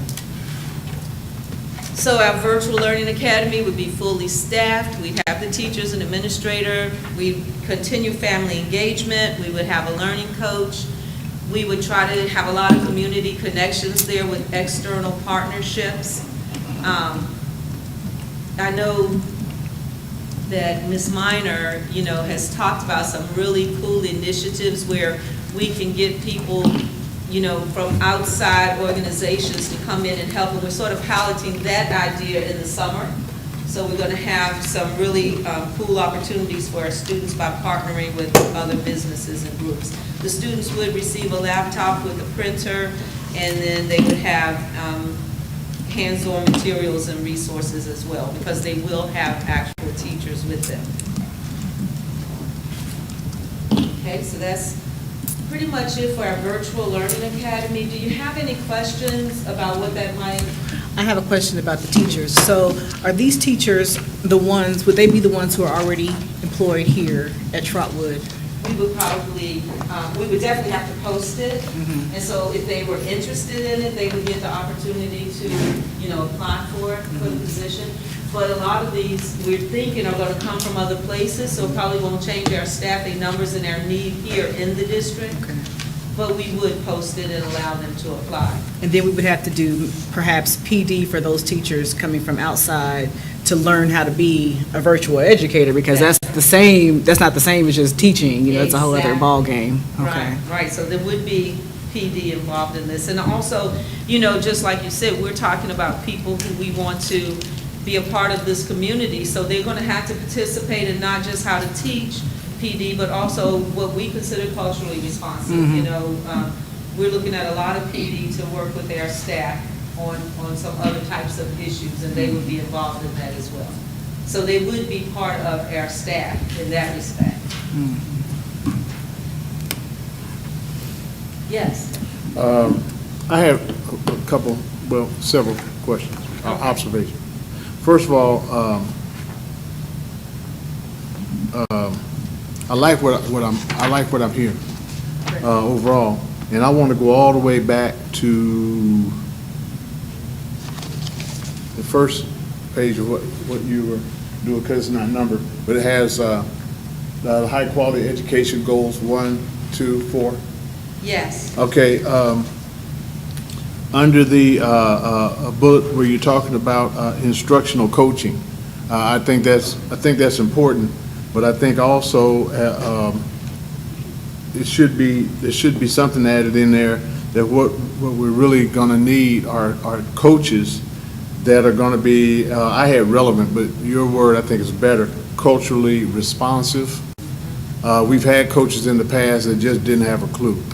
And it's no disrespect to them, but the environments that they came from, where they're very proficient, were really alien compared to what it was that our students needed and our teachers needed to make connections with our students. And I don't think they were overall particularly effective. Right, and that's why, to Janice's point of us doing this work right now, so that we can start, you know, to go on and post things and interview and be very selective, you know, about the staff. We need to be strategic about who we bring into our district. I agree with you on that. Okay, and then if you turn the page, okay, exposure to opportunities, goal 3. okay, I agree with that. When I was coaching, one of the things that struck me, and I started making some adjustments in what I was doing, is not patting myself on the back, I'm just making an observation. But we went to state meet, and I was just goofing around with the girls on the bus, and we were driving through Columbus. And I'm pointing out, so there's the governor of Columbus. They all run over the window, look, it's just somebody standing on the corner waiting to cross the street. And I'm doing stuff like that. We got up to Ohio State, and they didn't even know we were on the campus because it was just so big. They had never been, and things like that. And then it kind of struck me. We went to one rural area for a meet, and one of my kids was trying to call this doggy over to the camp. It was a groundhog. And I'm sitting there like, leave that thing alone, you know. But after that, we started making adjustments, and we started going places, and then try to make some kind of learning opportunity out of it. And then by the same token, even around here, it amazes me how many of our kids have not been like to the Air Force Museum, which I think, I've been to several Air Force museums. I think it's the best one in the country, and it's free. I love it, that's right. And they haven't been to Caroline Park, which houses a lot of the local history and things like that. So those kind of exposures are really important, because not only does it broaden their perspective on where they're living and how they're living, but it also will give a lot of kids the opportunity to imagine and see themselves doing something and being something different. And I think that's real important. The athletic opportunities, yes. I had 3 young ladies that I coached with, that I coached while I was here, that ended up going to college, not to run, but they ended up on rowing teams and got scholarships in rowing. And the coaches were looking for the same types of discipline and training they had in track. They were able to transfer that into rowing very effectively. And so those kind of things. With the military opportunities, hopefully, like we got Wright Pat, which is, you know, a major employer in the state. And hopefully, again, there would be culturally responsive and relevant folk that would come out to maybe talk with them about those kind of things. Because there are issues in the military. I don't know if you watched 60 Minutes last week. They were talking about a lot of that on there, and it's kind of disappointing because I saw the same show about 15 years ago. It was the same topic, and it's almost in the same place, which was a little disappointing. The COVID recovery plan, I think in particular the reading and math would be really, really something that needs to be emphasized, because I think that supports reading, and research, and science, which is where a lot of our kids kind of fall down sometimes with their preparation to go on to higher education. And then the CSU thing is a great opportunity. I don't know if anybody watched CBS the other morning. They showed this guy, he had been an IT guy, but he lives in Appalachia. And he stopped that and started this, I think it's a solar farm. Yeah. It was fabulous. This thing covered the equivalent of 58 football fields. He's hiring people from all around that region, and they think that's going to be the future in farming as climate change starts to alter the production in places like California and Florida. And this thing is booming. And hopefully somebody from CSU is listening, and maybe they'll go down, because I want to go down myself to Moorhead, Kentucky, and see what this looks like. I thought that was just a fantastic thing. The tomatoes were beautiful. I kept thinking I could want to reach through the screen and grab one. Yeah, I mean, it's very looked good. impressive. But the farsightedness to look at that as a future of farming, and quite possibly, we can do something here on a smaller level in terms of just getting exposure and getting our kids up and up to speed. Plus, Wagerson offers gardening plots and things like that, and maybe something can be coordinated there as they're trying to get kids involved in agribusiness and things like that. That might be a great opportunity and a great site that's already kind of established where they could go for a really modest fee and learn how to do some of those things.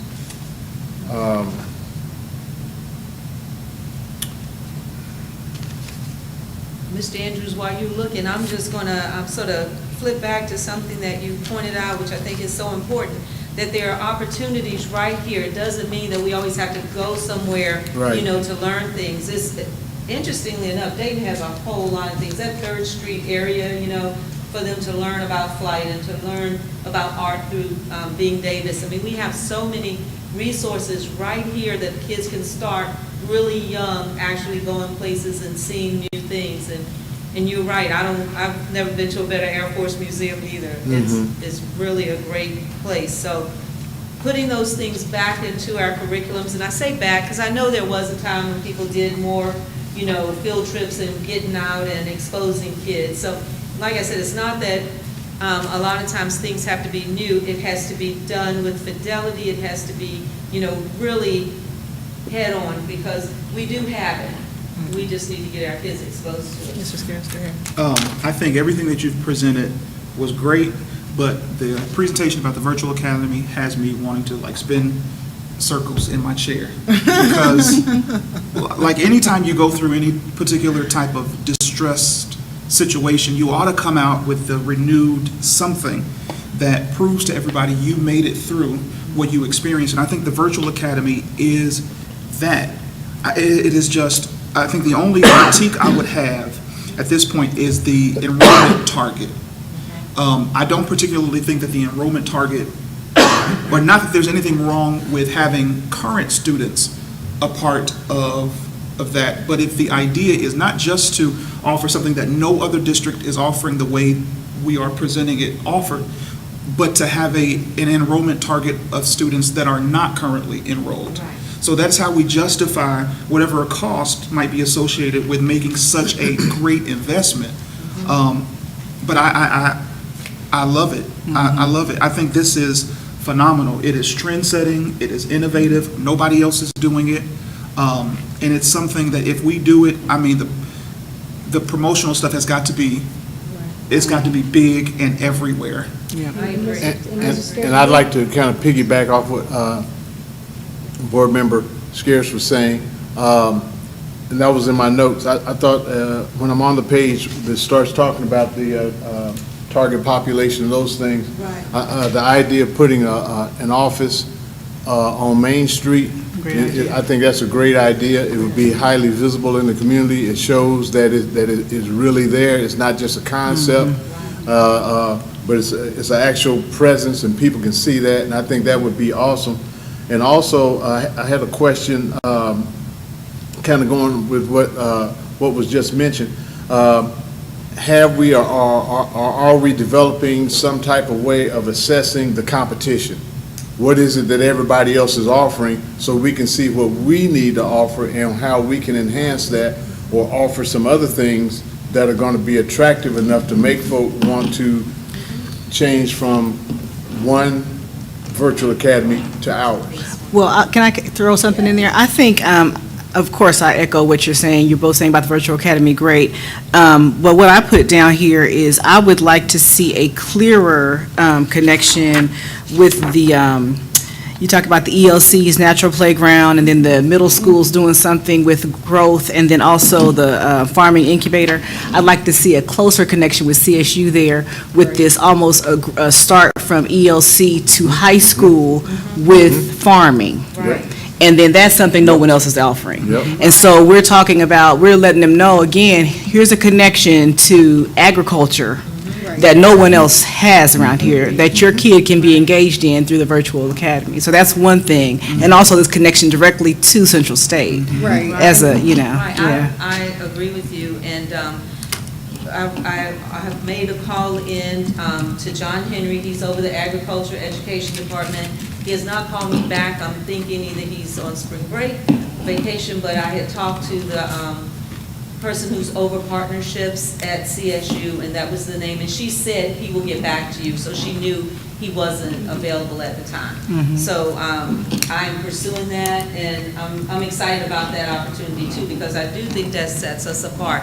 Also, I do think the whole culturally responsive piece sets us apart. I mean, one of the things that, for me, sets Trotwood apart from any place I've worked in, you guys know I've been a lot of places just in my career, and it is that feel of being at home. You're part of a community, and it's different. You don't have that everywhere, and I think we need to, all the things that we have, the farming, the connection with CSU, but also that this is different. When you come here, like I said, they're going to be a part of Trotwood-Madison School District, even though they're going to be in a different place. So we're going to give them that guarantee too, that they're going to get those things that they need. So I agree. So I did have one more slide, actually, before I ask, you know. May I say something? Yes, yes. I was just going to piggyback on what Mr. Scary said. I think you didn't say this, but in terms of going after other students, we talked about we're not necessarily going after the 100 or 150 students that are currently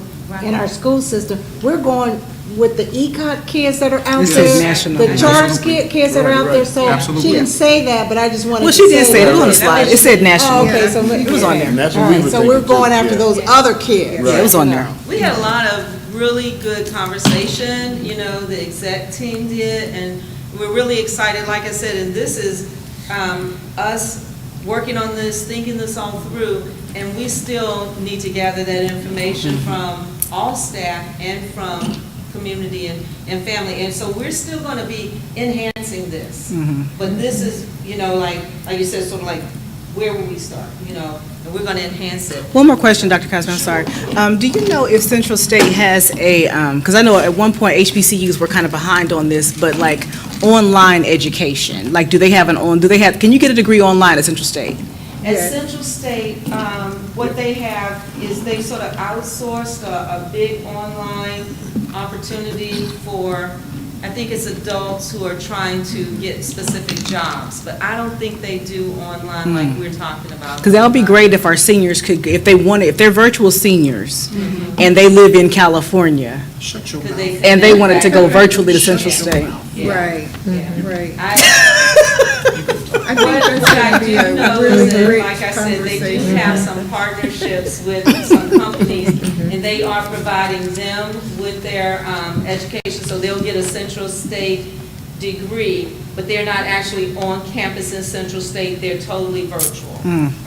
Which, HBCUs have missed the boat on cultural education for years. They need to get, I'm unfortunately. sorry, did I jump in front of you, Mr. Andrews? No. I don't know, I Okay. don't think so. I just have a question on the equitable services page, okay? Okay. And I just want clarification. So what, it's assistant principal, you're asking, we're going to add one at the ELC, Madison Park and Westbrook? Yes. Okay, and that's all going to be ESSER funds, correct? Yes. Okay, are you replacing the deans with the assistant principals? And we've talked to the deans individually about that, because to maintain the position of dean, it will require them to get the teaching certificate. And we looked at some other things. What the principals say they really need is that help with evaluation. They need someone who can, you know, put a kid out, that type of thing. So we're looking at maybe a position where they work with the staff on progressive discipline is one thing that we talked about. So we're looking at positions for people who are currently our deans, but we are going to replace that dean position and make it an administrative position. Okay. I just want to be really clear because I know these are ESSER funds, and you said the ESSER funds go through 2023 For ESSER 2, yes. for ESSER 2, and then you are expecting maybe some carryover. We've had all these assistant principals in the past, and I'm just going back to history and historical, and we found we were administrative heavy because these are going to hit the general fund at some point if we are going to continue with them. So I think it behooves us. I mean, I like having them because we have the money.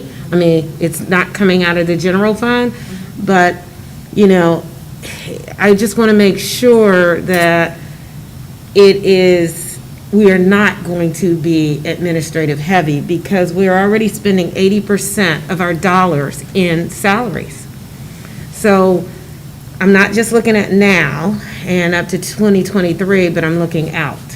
And I know we're not looking at any levies, and we don't know what funding is going to look like. And so, when we put people in these positions, they have to understand that it is grant funded. Right. It's only to 2023. If there's additional monies, the virtual academy, I don't have any problems because that is going to be a money maker. It's going to generate funds. We're going to cover all of those costs and then some. However, when you look at these administrative positions, I just want to make sure that they don't go past their due date. Because this district is a small district, and you're talking about adding additional administrative people. Absolutely. And that is, And if you even look at other, so we never say this, but they call Northmont Trotmont, because we have so many students that flee Trotwood and go to Northmont. So if you go and look on Northmont's page, and you do a comparison, it's more professional. It is, you can go to each building, you can see when the SAT, you can, it's a more put together look. So when we talk about being competitive, let's look around and let's see, how do we present ourselves? And I know we're updating it, but each building should have on the webpage, I should be able to go and find anything a parent or another person would be looking for. And if you look at even the staffing within those, just the one that's close to us, where a lot of our students, have gone to, that's a lot, I think. And like Ms. Moore said, that is top heavy. We did have them, and I don't even think at that time we had them at the the lower levels. Yeah, we did it. Not assistant principals at the lower levels, so. And my understanding is that there was like positions that people had that were sort of doing that, assistant principal Yeah. piece, but again, when they leave, things leave.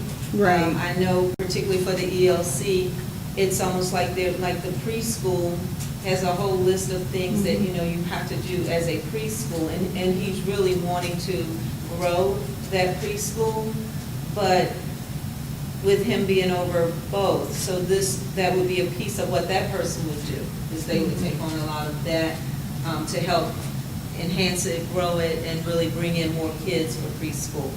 So, yeah, but I did hear what you said, Ms. Moore. I mean, I like it, don't get me wrong, No, I I'm not pushing back, Right. but I just think there needs to be a real clear understanding Right. that you could move into this role, but it's just really contract funds that are supporting you. And when those funds are gone, the positions will be probably gone too, if we can't substantiate them with a higher student enrollment and all the other things that are coming down the line. And I think that's a great point. I mean, I hope that what we see is, as everything just continues to get better and more people are moving into Trotwood and they choose to stay in our school district because they see that things are going well, and then we can justify, because we need more. So right now, they're giving us this opportunity with the ESSER II funds to build yourself back up, but it's on us to keep it going. Because at some point, you're right, they're gonna step away, and I hope that we don't have to let go of a lot of these things, that they are making a difference, and maybe we won't, because we would get the students back. Yeah, Which would be yeah, great. and I'm not If just- those yeah. Trotwood students would come back from Northmont. Yeah, and I don't want to pick on just the administrative positions. There are Right. 20 ESSER positions on here, 20 new ones that you're, recommending. It would, in fact, totally affect all of those, okay, Right. down the line. So, I just want to be really clear, because people are making strategic moves for their families. And when you leave a position to come over here for a position, you want to know that there's a sense of security, and they have to understand these are all grant-funded positions, all 20 of them. Right. So if you're going to come here, just understand that. You might be. Yes. Yeah, we are making that clear, and we will be sure to reiterate it as often as we need to. I just put up here a few more things that are community-based connections for our children that we want to just really get into more as we move forward and we continue to talk with the board. Year-round academics and enrichment. So we're going to see what is the need of our students. And if we find that we have a lot of students that need to continue because they lose more, when there's a gap in the summer or there are gaps in their education, we want to look into that. increase community partnerships. I sort of mentioned that already, and like I said, we're going to pilot a few of those things this summer with our summer school. Academic partnerships. Now, one of the reasons why we haven't really honed in on increasing preschool right now is because I think we're pretty much, the kids have the space and we are sort of where we are. But what we can do in the meantime, because what's not happening now is our kindergarten readiness scores are not where we need them to be. And that's because a lot of our kids who are in a preschool or being, taken care of by family are not knowing what it is that they're supposed to do.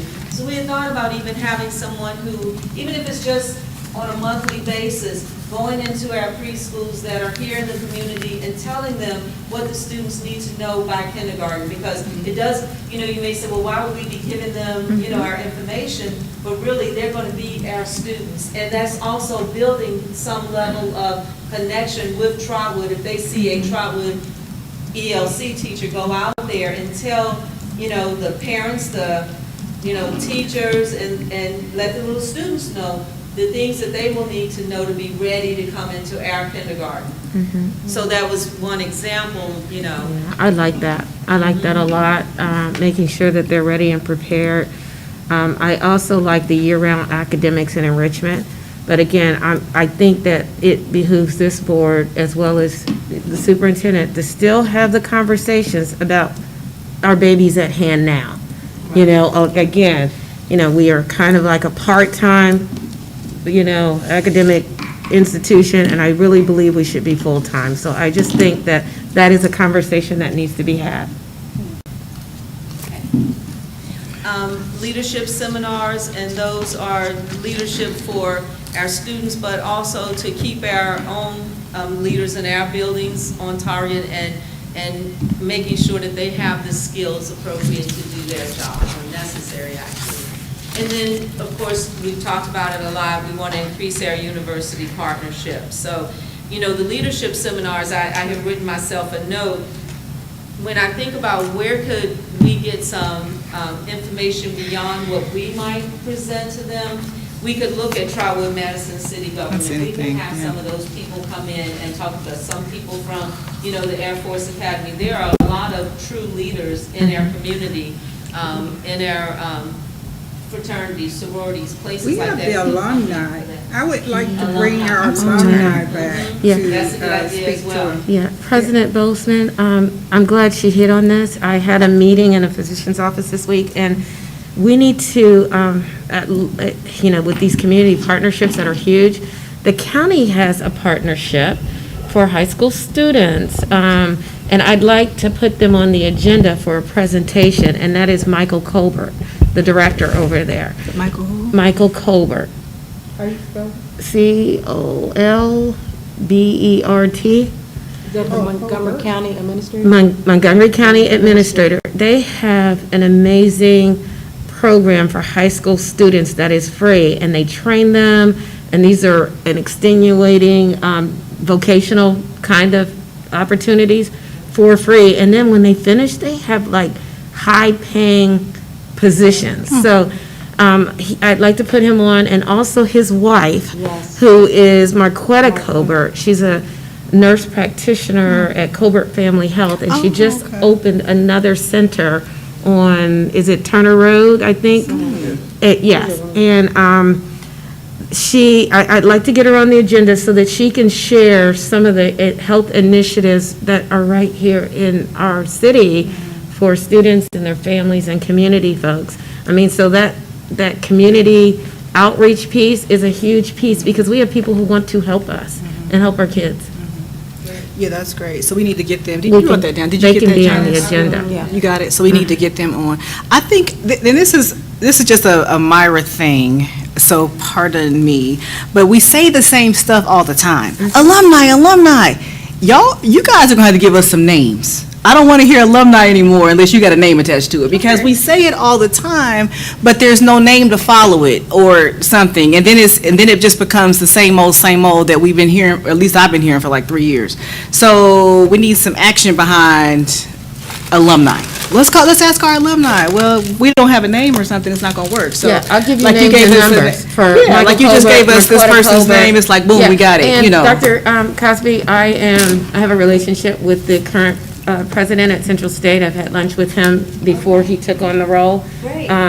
I will give you his information, all right? I've already emailed him, so, and I think they are on break or something. Yeah, give us some right now. names, give us But names, that way names, we have names. concrete. Yes. You don't have to spin your wheels. Yeah, And the give us same, names. and the same with us. We're all here to work together and be Yes, one team, one yes, yes, fight. yes. And Ms. President Bozeman, I appreciate you saying that because it gets to be another line item. Yeah, it And- does. It absolutely and we does. just It can't does. keep adding on. And So we're, thank you know, absolutely, we have to, if we put it down, it's on the record, and we know that we have to have it, you know? We move ahead I'm with it. sending you the numbers now. Absolutely.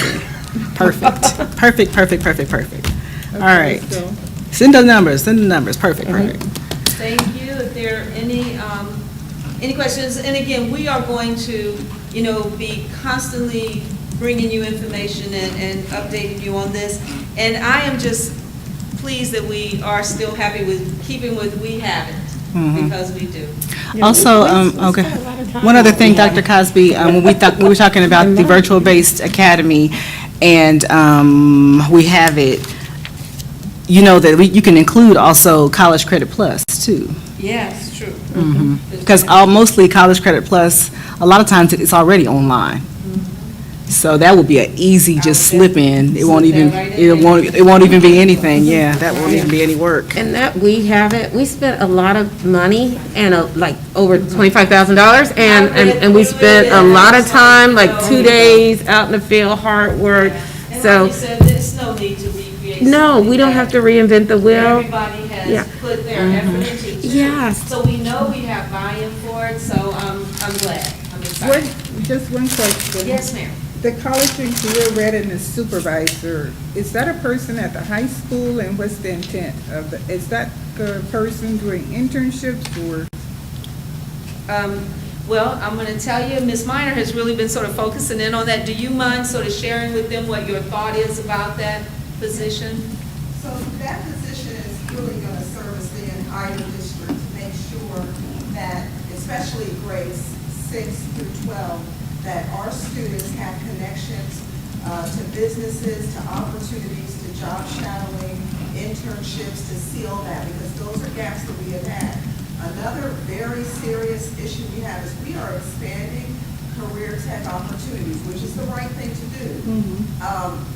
Most districts have a person that's monitoring that closely, like when we roll out our IT, and we've got the business agriculture. Who's managing to make sure that each one of our career tech programs has to have a business advisory panel, an advisory panel of industry professionals giving advice. Okay. Right now, that's a gap. There's no one within our infrastructure to do that. There are assessments and communication with the Miami Valley CTC that they go back and forth, and that's a gap as well, to make sure that we're managing the web exams that they're taking, making sure kids are prepared, all of those nuts and bolts. There are requirements, the career tech program, and you know this, it goes beyond high school. So who's monitoring those students that got those industry credentials 2 years after they graduated? That's a gap. So that list of work for that position is huge. Most schools that have, like, how Dayton's expanding and other places have career tech, they have a person who monitors that and makes sure that we are compliant. So when Dr. Weldy, Superintendent of Miami Valley CTC, signs off for our assurances and says, yes, we support Trotwood, we've got to have someone double checking for accountability measures to make sure, are we doing what we said we were going to do? Right now, there's no one. Right, and that's what I was asking for, the business advisory council piece that we had talked about. So thank you. The Trotwood Chamber of Commerce, all of that. That sounds good. Okay, if you're ready, did you want to just look quickly at the organizational chart? Yep. Let's go. Yes. Then do it. I've already got a question on it. Because I already looked ahead, all right? All right, that's why I try not to pass things out early. First rule of thumb. My question is, I'm looking at the organizational chart, and thank you, Mr. Scares, because I don't know if anybody knows this, and this is some history. We looked at this organizational chart 4 years ago, almost 4 years ago, and Mr. Scares kind of came up with this template, all right? So, because it was easy to follow, and it made sense, okay? The only two things I have is, under Westbrook, you have principal, but you don't have Mr. Nadir. Is that a typo or what? Oh, I don't know why that's not there. Okay, just asking. Yes, a typo. But Okay, thank so you. Mr. Nadir is here, gonna be here, right? Yes, he's here. Okay, I'm just asking, all right? I don't want no surprises on the personnel agenda, all right? All right, and the only other thing that I would ask, because this is gonna be a public document, and we should make sure that this is everywhere and everybody has it, but on top of the Board of Education is the community. We need to make sure that community understands that they are in the driver's seat. We are all accountable to them. Even, as the Board of Education, they put us here to represent them. So, don't want to leave them off. Thank you. We'll get that on there. You're welcome.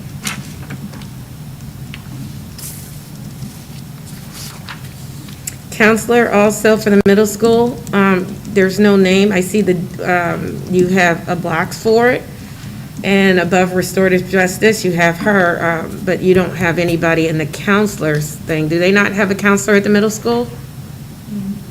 Yeah, Okay. yeah, I'm going to circle these things that you're saying. Gotcha. And the same, Yeah, it just says counselors. Yes. They didn't put the names. Yes. So I'll get them to put the names. yeah, just so that it's very clear. Yeah. Yeah, I think it's just that we always should have a current one, and as people change. It's one of the things that the board was responsible for and kind of got dinged on a little bit during the. The evaluation, the interview with the state. So it's really just to make sure we all have it and that it's current. This is good. This is good information to have. Okay? Yeah, along with, and President Bozeman, I know one thing, this is a good document to have, but the other document is also just, and we as a board, since it's a retreat, our board protocols when you come to meetings. I mean, because this is really just a protocol, it's information only, but there will be something going out, correct, President Bozeman? Yes. About board protocols, how to address the board, and our system of operation under Robert's rules. Okay? Thank you. All right, if that's, I'm going to give it back over to Ms. Allen. Give it back over to the board. Just questions and closing comments, President. Are there any questions? Do we have anything else, board? Just a question. Yes, sir. Do we have enough time before the start of the school year for the virtual academy? Like, if this is something that we, Yes. go after, You guys are ready for me to get it hard, so there's enough time to renovate a building, to put together staff, to, We don't know yet. Yeah. That's my- Yeah. Depends on what that building. Right, so, initially, if we get the green light, there has to be a conversation. My first conversation may even be with you to solicit some help with the CIC to see what available properties are over there. But then as far as the renovation aspect of it, that again, using this money has to go through a process. Right. So if we don't have that complete, I still think we have some space throughout the district where we can temporarily house these people until we get that project. I don't know, I think, although I am personally 100% a go for the virtual academy, these things just don't happen as quickly as I think that we hope that they would. And before we haphazardly enter into, not that we would, of course, into something that we've not done before, I would really prefer that every I be dotted and every possible T be crossed before we say, okay, enroll your child. Because, I mean, that's from now to August, I don't think it's a lot of time to try to find staff. It's not a lot of time to put together something we've never done before. And so while I'm all for it, I just want to make sure that we do it as, We'll time it out, and if it ends up being, winter of next year or fall of next year instead of this one, then we'll talk about that. But I would like to get it going as soon as possible. We've kind of done it before. Yeah, We've done it we've for a already whole. done it. Yeah, we've got it. We're doing rolling. it now. We're doing it now. We just got to find staff. Let me to ask bring you in. something. Mr. Scarce, you mentioned this building has space. I mean, even while we're working with the city on a physical space, on Main Street, can't we already utilize? Yeah. No, Mr. Howard? Not back then. He was thinking more about maybe the high school. Well, yeah, the high school, Yeah. I heard this building. Yeah, you did. I did say this building, but even any space in the district, because, so I mean, temporarily, I think for Temporary optics sake, space. it is a good decision to make sure it's visible somewhere other yeah. than But where we if already we are. want to start without Right, the okay. build-out and the demo and Yeah, all so of that, We did talk about some other available space in some of the buildings that we would just allocate for the initial start. But I do agree with you, having a identified space out somewhere that's visible, but we got to make sure we do that right. So, Correct. yeah. So, This yes. can start sooner than later, opposed to waiting for that. That might be a year and a half in the working. Right. But the content's there for the virtual academy, but just now finding the staff who can teach virtually, that might, who knows, yeah. Hire them as soon as possible, get some training. And they may already have it. We've all been doing Zooms for a year, so. And they've been doing PD all year too, Yeah, right? we've all been behind a screen for a year, so maybe we don't have as much training as I might think. Yeah, That was my only Yeah. comment. okay. Any other closing comments, board? I think I've made all mine, and I still want to address 5-day-a-week school, Okay. okay? And we will, Thank and you. then I'll also, we'll get back to that and summarize as well. Okay. I need a motion to adjourn into executive session to consider the appointment, dismissal, promotion, demotion, or compensation of a public employee or official, or the investigation of charges or complaints against a public employee, official, licensee, or regulated individual per Board of Education Policy 0166 and Ohio Revised Code 121.22G1. I'll move. Second. Been properly moved and seconded. Are there any questions or discussion about that? Hearing none, Ms. Allen, will you please call the roll? Yes, Ms. Moore. Yes. Mr. Scarce. Yes. Mr. Andrews. Yes. Mrs. Jeter Freeman. Yes. And Mrs. Bozeman. Yes, motion carries. We'll be now adjourning into executive session. It is 1:19. No action will be taken. All right, let's go.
$350,000 difference is what she's.